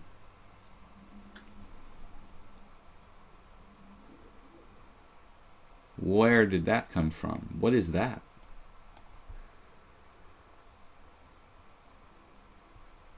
Strange move from constant change. 3 minutes on the clock, and he goes queen b5? That's odd.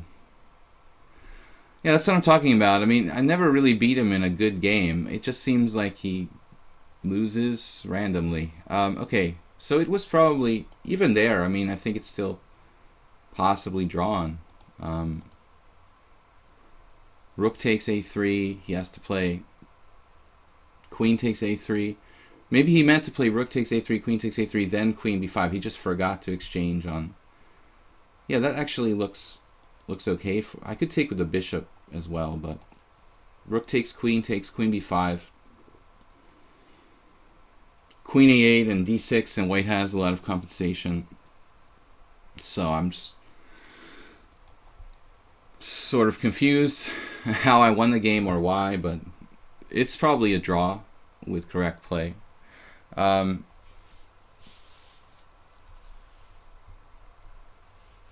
Just keep the position closed. Flicker Alex.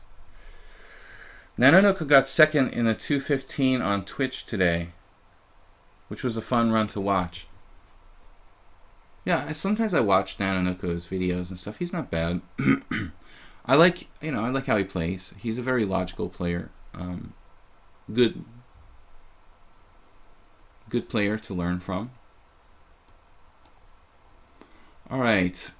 So don't forget, it's Weird Wednesday. We're playing unusual openings today. I sometimes forget. I'm going to play Nimzovich or Larsson's opening with b3. It's a move that I don't really like in a serious game. I think that it gives away white's opening advantage.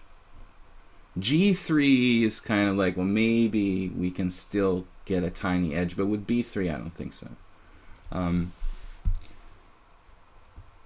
Knight f6. So against b3, black has a lot of options. I played d5, followed by bishop g4, which is a good line. Black can also play e5. b4 might be a better move than b3. I don't know. They're both sort of strange, but okay. Anyway, so knight f6 isn't really, going into any kind of theoretical variation. Just it'll probably transpose back into some kind of normal opening. There are some players who play like bishop b2 and will like take on f6. I can play a kind of... He played d5 here. I expected black to play like a King's Indian. I've been playing double fianchetto sort of setups against the King's Indian. Starting to work on that. But this is essentially now like a kind of Queen's Indian with colors reversed. Do I speak Hungarian? Igen. But I'm not like, nem nagyon jó. I do speak Hungarian. My vocabulary is limited. My pronunciation's okay. My grammar is terrible. Okay, bishop g4. Now, knight e5 is not a move that I really like. It's a move that I used to do like reflexively in such kind of positions, but it's usually like a move that just leads to you trading your pieces off. So we'll play this as basically a Tory attack against the Queen's Indian, and it's a quiet position. Constant changes, not constant changes. Soltigo is a player I played a lot here. He's also better than his score against me. Although he does play some weird stuff. He was playing very strange, kind of risky Nimzovich type of openings, defenses, and this is a player who will play more strange openings and get sometimes questionable positions out of the opening. But he likes to have fun. So we had a lot of games like e4, knight c6, knight f3, f5. That's pretty crazy. I mean, that's reckless. That's very dangerous stuff. But he's 2100, which is quite a respectable lichess rating.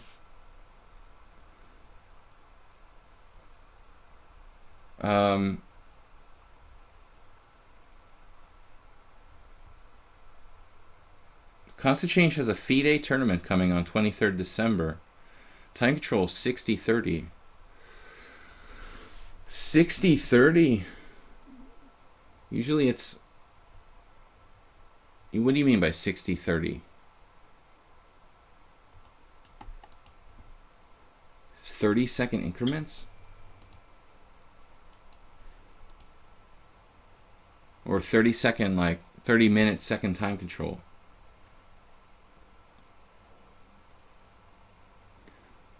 Soltigo taking way too much time. Actually, in Prague, I played in the chess poker tournament. One of my better opponents, this like, I think Serbian guy, played something like in a similar position. Bishop takes f3, bishop takes f3, e5. And I don't think that's so bad. You know, you can give up the bishop pair to play e5 if you want to. Kind of like a Trompowsky. Oftentimes white gives up the bishop on f6 and then plays e4. But black's setup isn't very aggressive. You know, so e6 is much more sane, much more solid. It's basically very solid.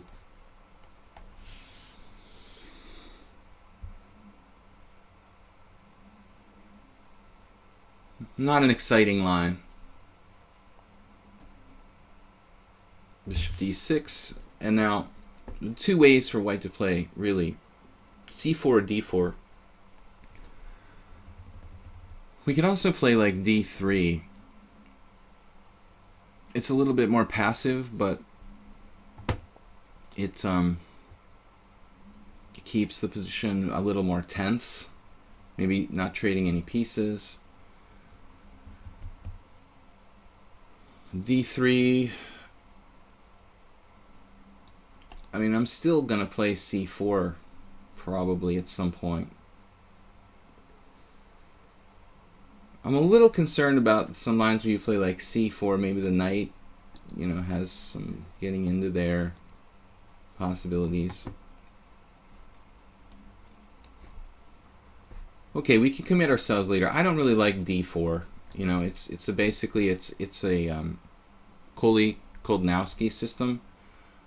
Sort of set up for white, but my bishop's passive on e2.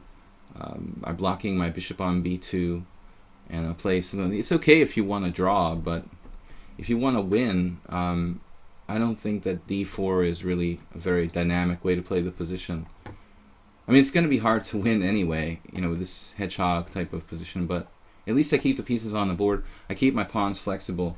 A lot can happen later on, but it's more fluid. You know, playing d4, it's like a Queen's Gambit Tartikover, and it's really not very dynamic. Not really well placed for that. Yeah, I don't know what Constant Change doesn't really use his time.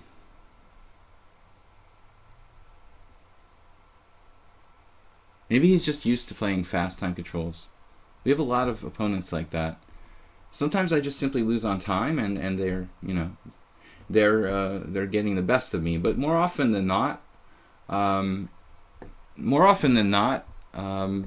my opponents like don't use their time. Vasham Chess, you know, he probably drew instead of winning because he played too quickly. You know, so I see this a lot. My best competition for years in New England, my nemesis, who's stronger than me by far, Alexander Ivanov, who I was fighting for a lot of tournaments with for many years. He's a chronic time pressure guy, but I tell you that in the years that I played with him and watched him play next to me, how many times, like looking like he was going to have a heart attack in time pressure, you know, in like most cases, like people like lost because they tried to blitz him, and he ended up like just taking them out on their own. You know, they just kind of tripped on their own feet. I mean, I saw him win far more games in his own time pressure than he lost. So it's really, and if there's an increment, now he's like, you know, almost impossible to flag him with increment or time delay or whatever. So try not to play for people's time pressure, especially if there's an increment, especially against a strong player who's capable of playing the whole game with like 5-second increments. I was guilty of doing it once myself. This game I lost to Teddy Coleman. I was really, really tired and had a really bad week or something, but I really just tried to flag him in his time pressure with an increment. It was just suicidal. In a drawn position, I tried to flag the guy and ended up losing with increment. It's just not advisable. Just use your time and try to play the best moves. In the old days with no increment, there was an argument for trying to blitz people. But even then, it's like a dangerous game, and you can often make a mistake and ruin your position. So with time increments and time delay, I strongly recommend using all your time. That's your advantage. I mean, time is money. That's why I often get in time pressure. I just want to get the best position I can get. And then if it comes down to the 5-second increment, it comes down to the 5-second increment. Whether it's move 10 or move 30, I just want to get to the best position I can get. So c4, I think the only way of playing dynamically in these kind of positions. A little bit of imbalance, but my position is quite passive. I don't really like the queen on c7. More typically it would go to e7, the Slav type of position. Rook e8 is fine. This is a question about the queen placement. I mean, you actually could really consider putting it on b8 here.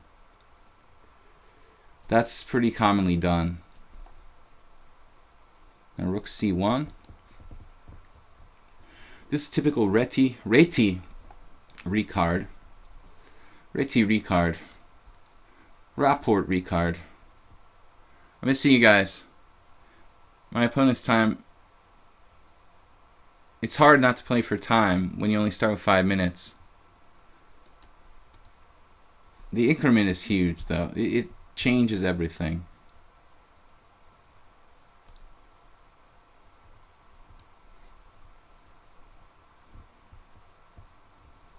Now he's following my advice. The classic Reti. You can also play like rook c2 and queen a1. But here we are. DST is a bullet player. He's going to be enthused about this game where we're like on move 14 and have no time left. Yeah, b5, classic. Now b5 is a good move. b5 is a good move. All right, what do I do? Take.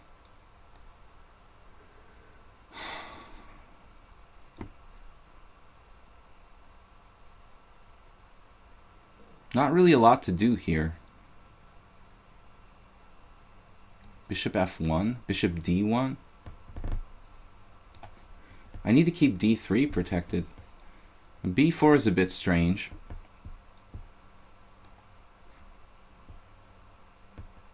Locking the position though, can't be that bad. He's allowing me to play bishop takes f6 here. I don't think it's all that bad for black though, so I think I'll pass. Knight on b6. Feels like he's drifting pretty hard here. But still, like, his position is so fundamentally sound that there isn't really a whole lot I can do. I mean, black doesn't have any concrete weaknesses. a5, I mean f7, a5. We go for the bishop, and now he's got a problem. Small problem. We found a weak point. But maybe it's not so bad for black. He's alert. If he's alert here, he's not alert.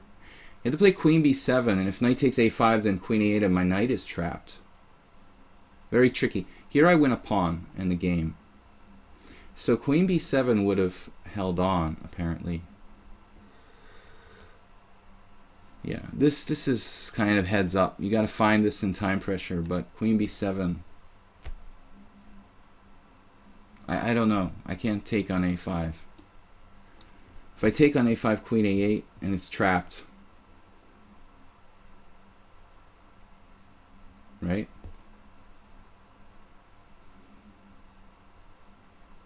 And the point is you can take with the queen on e7. And you don't lose a pawn. Black is okay. Mahmoud 999, Gilgamesh, and Wolf 92 Yeah, hopefully I'll be able to play all 3 of these games. We have about 40 minutes left. That sounds about right.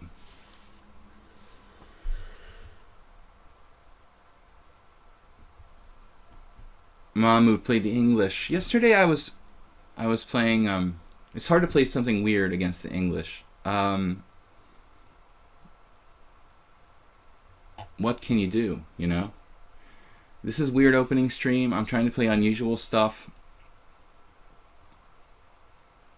Okay, let's play the Dutch. I mean, I don't normally play the Dutch. I've been talking about playing it, but...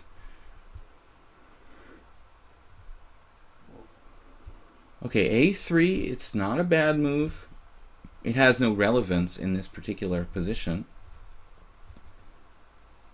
But it could have relevance, you know, in the event of E5, I don't have bishop E4.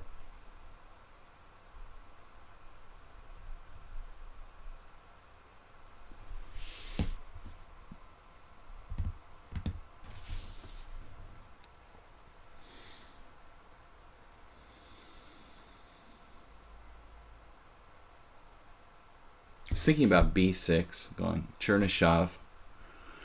Konstantin Chernyshov is this grandmaster I lost a very, very bad game against a couple weeks ago. And he plays the like Dutch with B6 sometimes. But it seems like this kind of position where A3 is played, he's like begging for me to play. On the other hand, I don't have like Nimzo Indian style stuff with like bishop B4 complementing bishop b7 controlling e4. So maybe it's better to just play g6. Fianchetto.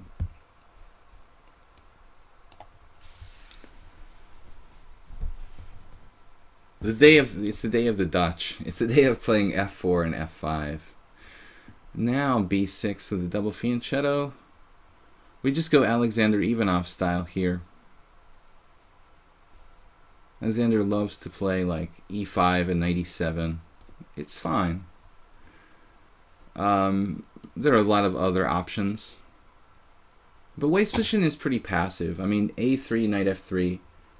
It's not the most aggressive formation in English. I've certainly lost a number of games to the man with White, similar spots. By playing d3, he kind of like rules out the possibility of playing d4 and any kind of aggressive style stuff like that. Knight on e7 doesn't block my bishop on g7. You're not going to find too many games in the database with this exact position. So what I learned with Ivanov, watching Ivanov play against the English a lot of times, he would do this kind of big clamp type of thing with like c6 and d5. And it's not my normal setup, but it's also not the only way to play this position. I mean, I could play kind of normally with like, I don't know, d6. You can always play knight c6, but trying to get this massive predominance in the center is basically the goal here.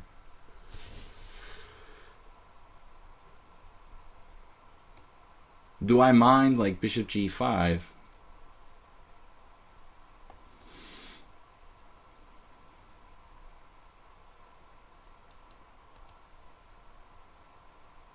Mahmoud 999 is 1928. We have played 4 games. A3 looks like a really useless move at this point. So d5, pawn takes pawn, pawn takes pawn. There. If you go there, I can go there. I don't want to tell him my exact moves. Yeah, I think we should try this. And this is the point of playing c6. We're trying to shut down the bishop on g2, grab a big amount of space. If he plays d4, he's a tempo down. Wednesday night and about to become Thursday morning there in the Pan-Pacific region. Pan-Asian. What do you call it? The Pacific Rim. Castles. Well, now we've got a good square for a knight at c6. I like that. Something we didn't used to have. Still, White's position isn't that bad. If I castle, what about bishop e6, knight g5, knight c6? I like knight c6. Mahmoud's doing the same thing I tell everybody. Like, why do you play so fast? You know, okay, if you know the exact position, that's fine. But if you don't, you know, take a little more time. He's made 10 moves in 1 minute. 6 seconds per move. Queen b3 here. Do you think the queen b3 and a3, does that really gel? Because to me that looks wrong, you know. I thought b4, but unfortunately tactically it doesn't work. I have e4 there. That was kind of my biggest hope to like win a piece. So he's sort of anticipating I'm castling and allowing some tactical tricks, perhaps.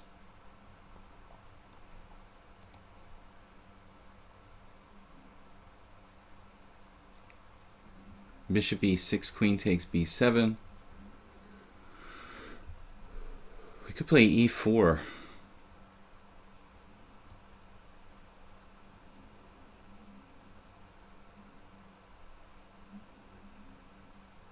Could play a lot of things. d4. I mean, to be perfectly honest, I mean, even queen b6 is probably okay for black. Looks a little overextended. My position looks a little overextended there. Here maybe b6. He's going to go knight g5, triple attack this, or what? What if I play b6? e4?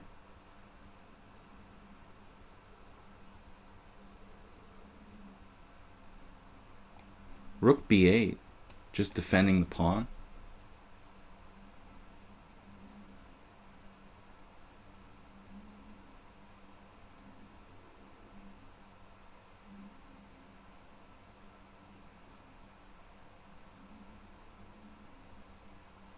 I mean, basically, I don't like to make moves unless I'm sure about them. You know, and this queen b3 looks like a move that could get white in trouble with knight driving away the knight on f3 and coming with knight d4 at some point. Also doesn't work with a3 at all. Rook b8 or b6. Rook b8, knight g5, h6.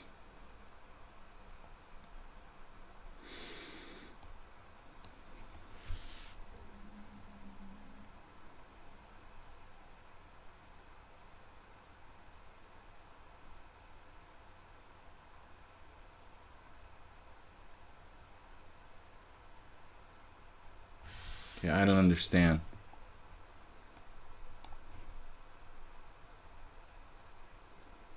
Mahmoud, why are you playing so fast? You just instantaneously played knight g5. I just said I don't understand. You prefer white's position? Well, after you lost enough of these to Alexander Ivanov, you wouldn't prefer it.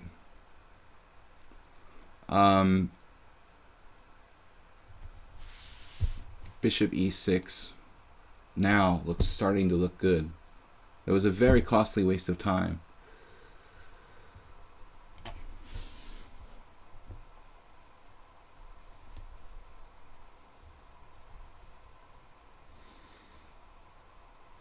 It's very, very tricky to play against the setup with like g6, e5, knight e7, c6. White has to be very accurate. I'm not sure what he should have played there, to be perfectly honest, after queen b3, rook b8. But queen b3, you know, I see a lot of people, maybe the simplest thing is like bishop g5, trade off the bishop or something like that, just so you're not like cramped or anything. Mahmoud's specialty seems to be moving fast. Although he's only 1600 in blitz. I would expect him to be higher. Rook d1. It's an awkward move on a non-open file.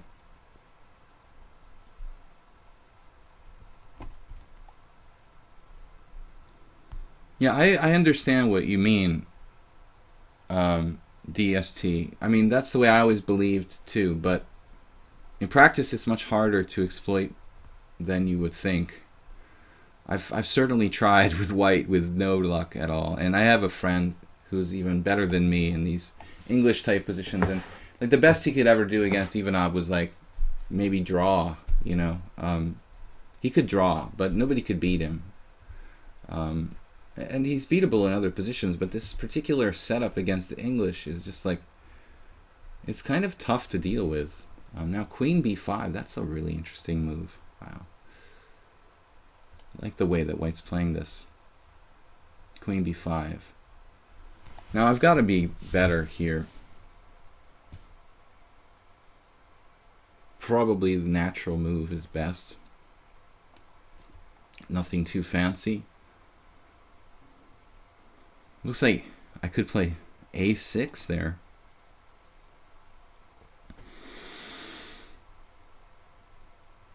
I wonder if white could have considered like queen a4 instead of queen b5.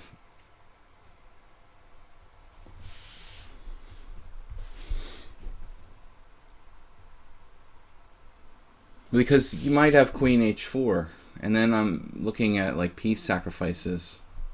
But objectively, I go g5. I think queen a4 g5. You can't really give up piece for 2 pawns, and it's just... I mean, I don't normally play this setup. I'm playing basically after watching other people play, but it's pretty obvious, you know, how black should play. I'm kind of bored with my usual stuff against the English, so if I get a chance to play something different...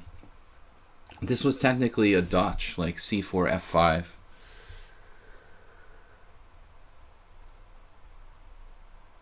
But it's like you have to be very, very precise with black. That's the trick. Because you can become overextended. Now knight d4, queen takes d7, drops a pawn. So I need to think about like d4. The problem with d4 is that he has this plan of going like knight here. It's not really optimal. And the rook d1 is always stopping me from playing e4 because he's taking with Peertz-like pressure on my d5 pawn. White's played this in a very interesting manner. So I guess rook d8 doesn't feel like the most thematic.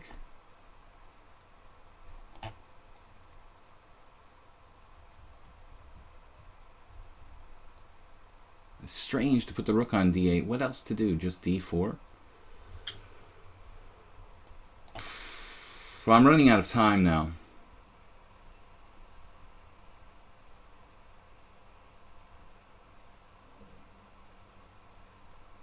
He's got 3 minutes and 54 seconds to my 36 seconds. But again, the lesson is just again and again the same thing, you know. Knight a4 now. But I have knight d4 here. He has king f1 on the take check, so we go b6. Yeah, you're not coming into c5, buddy. That's not happening. And I think we're just strategically much, much better here. Knight d4. Right. Now we've got it. Better ending for black. Hardly winning, but it's unpleasant for white. The b3 square is weak.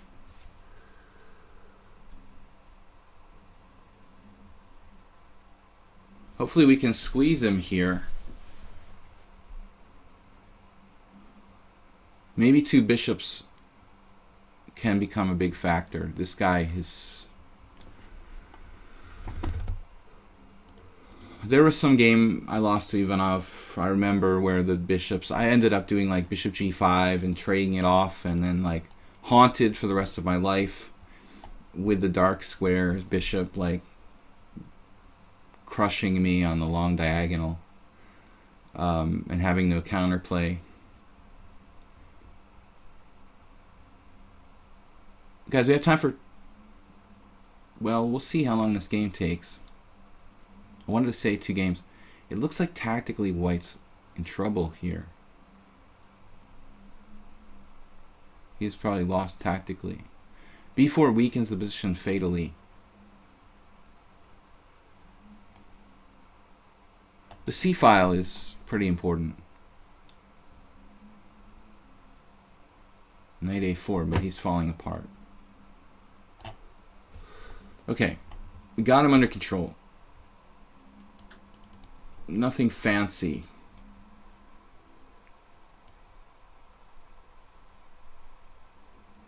We won a pawn. We're taking over the C file. Got 2 bishops. Better pawn structure. Winning position. His knight's bad on the side of the board.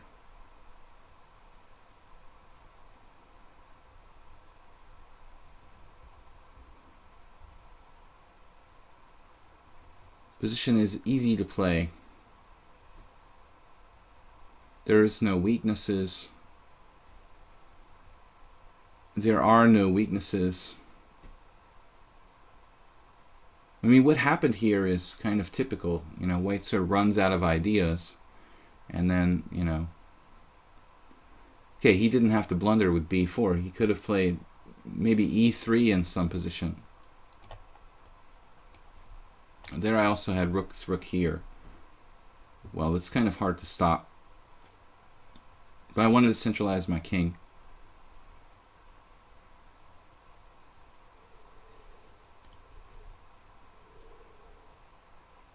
Now, I'm not so sure I want to bother with that anymore. I can just play E4. My dark square bishop starts to be pretty dominant.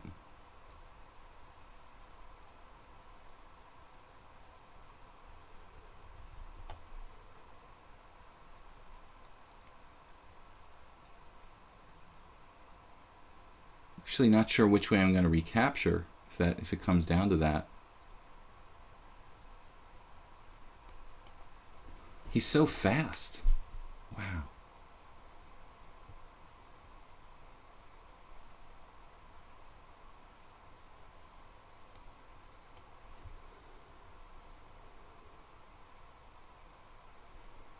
I think he's really trying to win on time.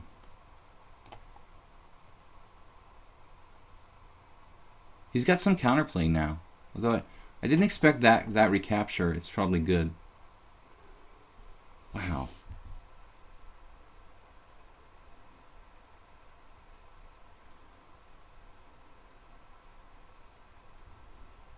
I underestimated Mahmoud's blitz skill. I have to be a little bit careful here.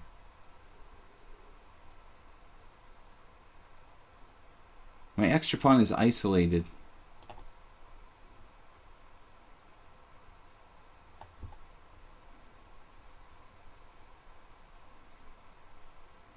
We still should be winning.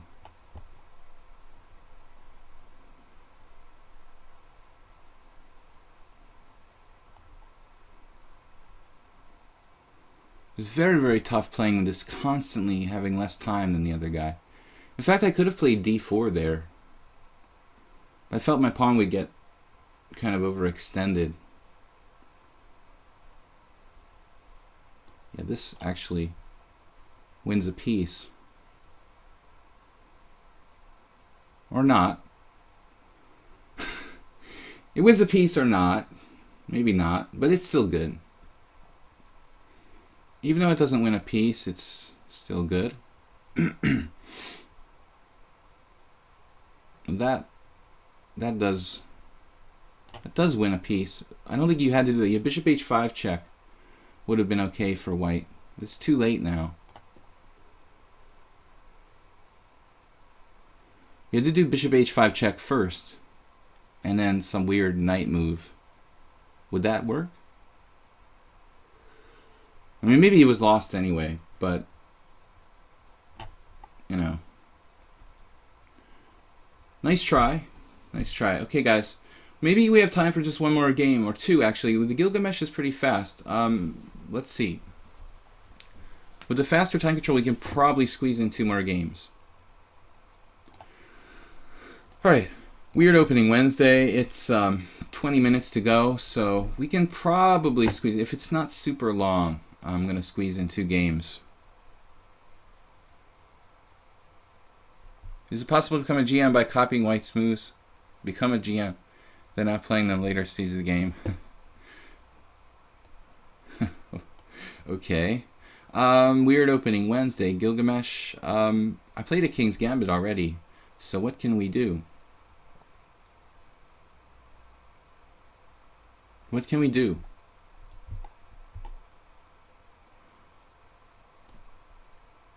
Alright, I don't know. I think I played a Danish Gambit. This is the Scotch Gambit. This is Danish Gambit. I don't think I've played that before on the stream. I guess you can also take back on c4, but this is on c3, but this is kind of like the main line.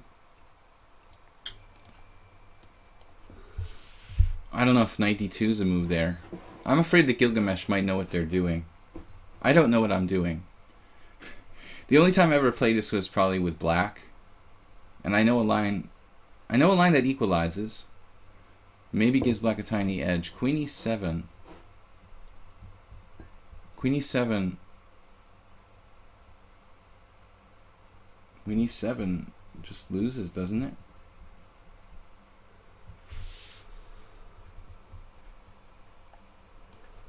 Why can't I take here?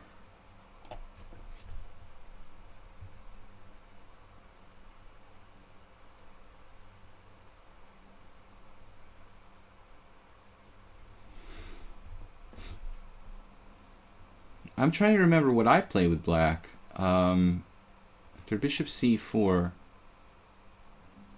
pawn takes b2, bishop takes b2, d5? d5. Yeah, d5, bishop takes d5, knight f6, bishop takes f7 check, king takes f7, queen takes d8, bishop b4 check. So it's like a trade it all off variation. Unfortunately for black, this is toast. The easiest way to win here appears to be queen e2.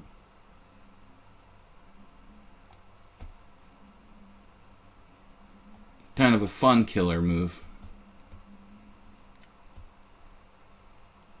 We're going to pick up that rook. They're trading off your most dangerous piece. So we develop while we're at it.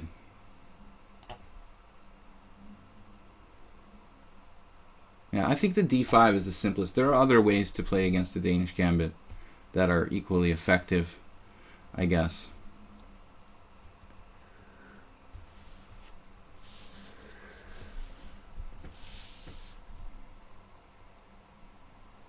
We should have time for one more game. Then it's off to record chess videos. I've been away for 2 weeks. I'm kind of backlogged for my work. Aside from doing videos on my occasional videos on my YouTube channel, Video Chess Training, I also work for chesslecture.com. I have for a long time. They produce a lot of original material. You can subscribe over there. One of these days I might get around to getting some sample videos on my a link to sample videos on my Twitch page. Bishop takes h8, full rook up for 2 pawns, and well, what can I say? I don't know. Bishop b3 maybe more accurate than other moves here. I don't know. I'd rather not bring your f pawn toward the center. It's probably a mistake though. Most likely this is a mistake. Yep. Wow, I almost broke a glass. Let's not say we did, right? Let's just get this guy back. I made a big mistake there. I mean, you could trade and play like f6 and possibly try to trap my bishop. So I should have pulled that bishop back immediately. You know, I mean, I'm up a whole rook. And if you can win the exchange back, you'd have a valid position. A5. Fair enough.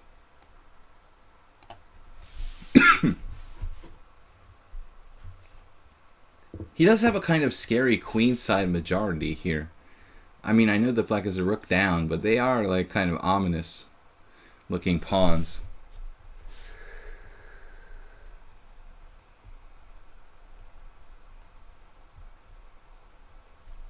Ominous pawns, but let's get my rook in the game. It's going to take a couple moves. I'm not castling anytime soon, so maybe move this knight and play king e2. Obviously, I could try to play like g3, but I was kind of concerned about things like, you know, bishop h3 check. Rather annoying. Knight f4 is dropping a piece. But I have bishop takes e6 followed by dropping a piece. Bishop takes... If I take everything and play knight d4 here, that's kind of weird. But I mean, I'm up a rook. The pawns are kind of ominous, as I said. Here I'm forking a couple. Not sure if this is good or not. I don't know. Maybe not the best. Can my extra rook counteract this amoeba of 5 pawns? 4 pawns, as it were.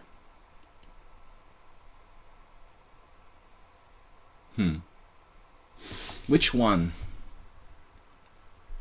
Which one do we want? The e6 pawn? The b5 pawn? I can play like knight takes b5 and defend it with a4, I guess.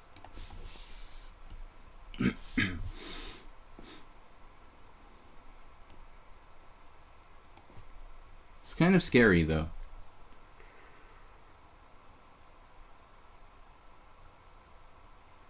Gilgamesh. Babylonian. The Epic of Gilgamesh. Dude is scaring me a little bit here. He's fighting it out, like down a rook with 3 connected pass pawns now.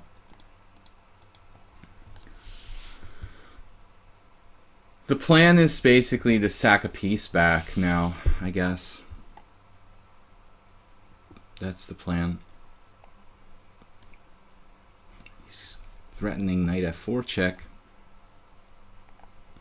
Not really happy about that. He's very fast too. And the rook a5 looks like a bad move though. Maybe not, because he's threatening knight. Well, it may be a bad move. Because of knight here. Or knight b3.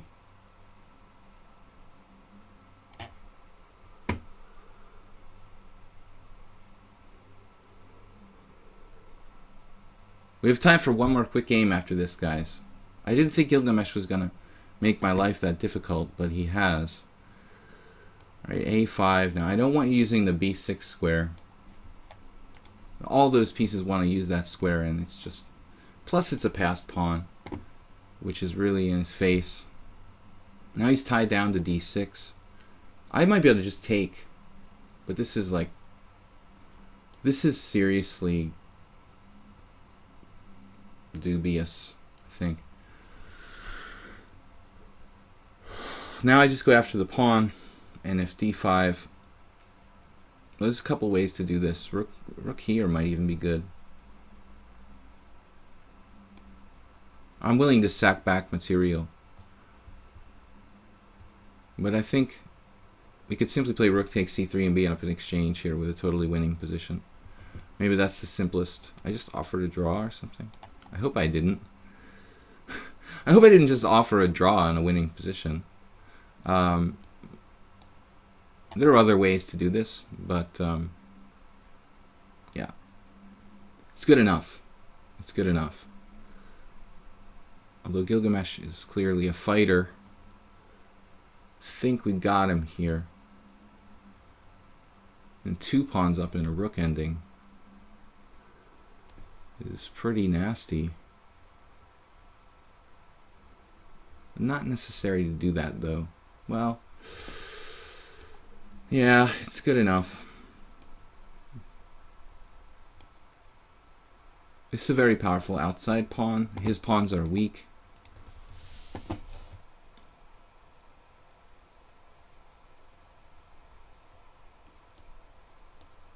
I guess we go for the simplest. Go for the simplest way here.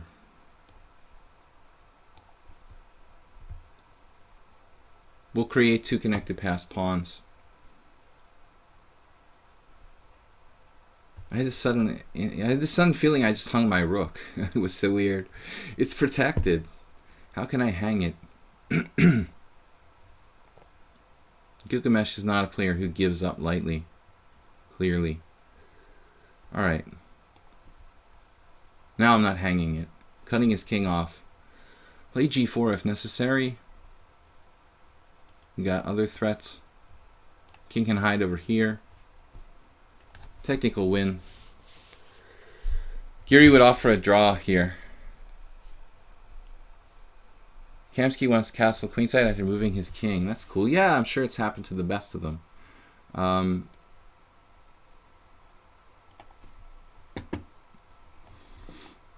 Man, Gilgamesh is not giving up. He's in it to win it. He's fought tough. He's fought toughly? Can I say toughly? Is that a word? Alright.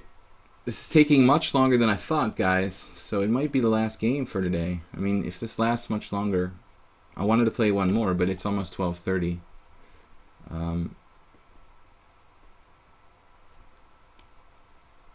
Maybe g4 here? I don't really know what's the best move. I guess g4. We got rook f5 to defend the f2 pawn. The king can like pop up to here if he tries to pin me. I have one more challenge from Wolf 6-5. I would have liked to have played that game, but this one is taking a pretty long time. So, how do I make progress here exactly?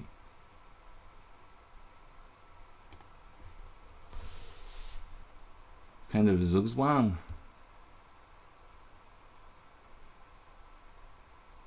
It's really irritating me, this position. I mean, even rook f5 probably wins. Take, king up, king g5, h4, check, king there, h5, there, h6, there, king there, king takes. This should win. Man, and he's like really playing fast. Like this is really critical. My pawn hasn't moved.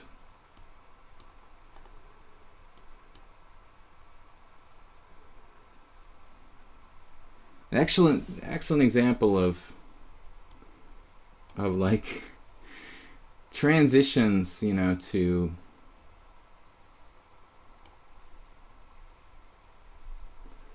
different simplified situations. Like 1 minute I'm up a rook, then I'm up a piece, then I'm up 2 pawns, then I'm winning with like 1 extra pawn in an ending. So sometimes you just got to give back the material, but unfortunately this game just took way too long, guys. So I'm gonna have to end the stream here. Sorry to Wolf, but I have a lot of games I have to play, videos I have to do, and a lot of work. So I thought it might be a little bit faster, but I've got to call it here. So I will be back tomorrow, Thursday, 10 a.m. CET, and Chevening Gens shows up. Man, you're really on time today. You're on time, but you're late. Early is on time is late, and late is inexcusable. And that is the parting thought for today as Chevening Gens showed up. So, I enjoyed it, guys. was a lot of fun. Weird Wednesday is over, and we're going to be doing more Blitz Classical tomorrow and Friday, 10 a.m. CET. So I'll see you guys then. Bye-bye.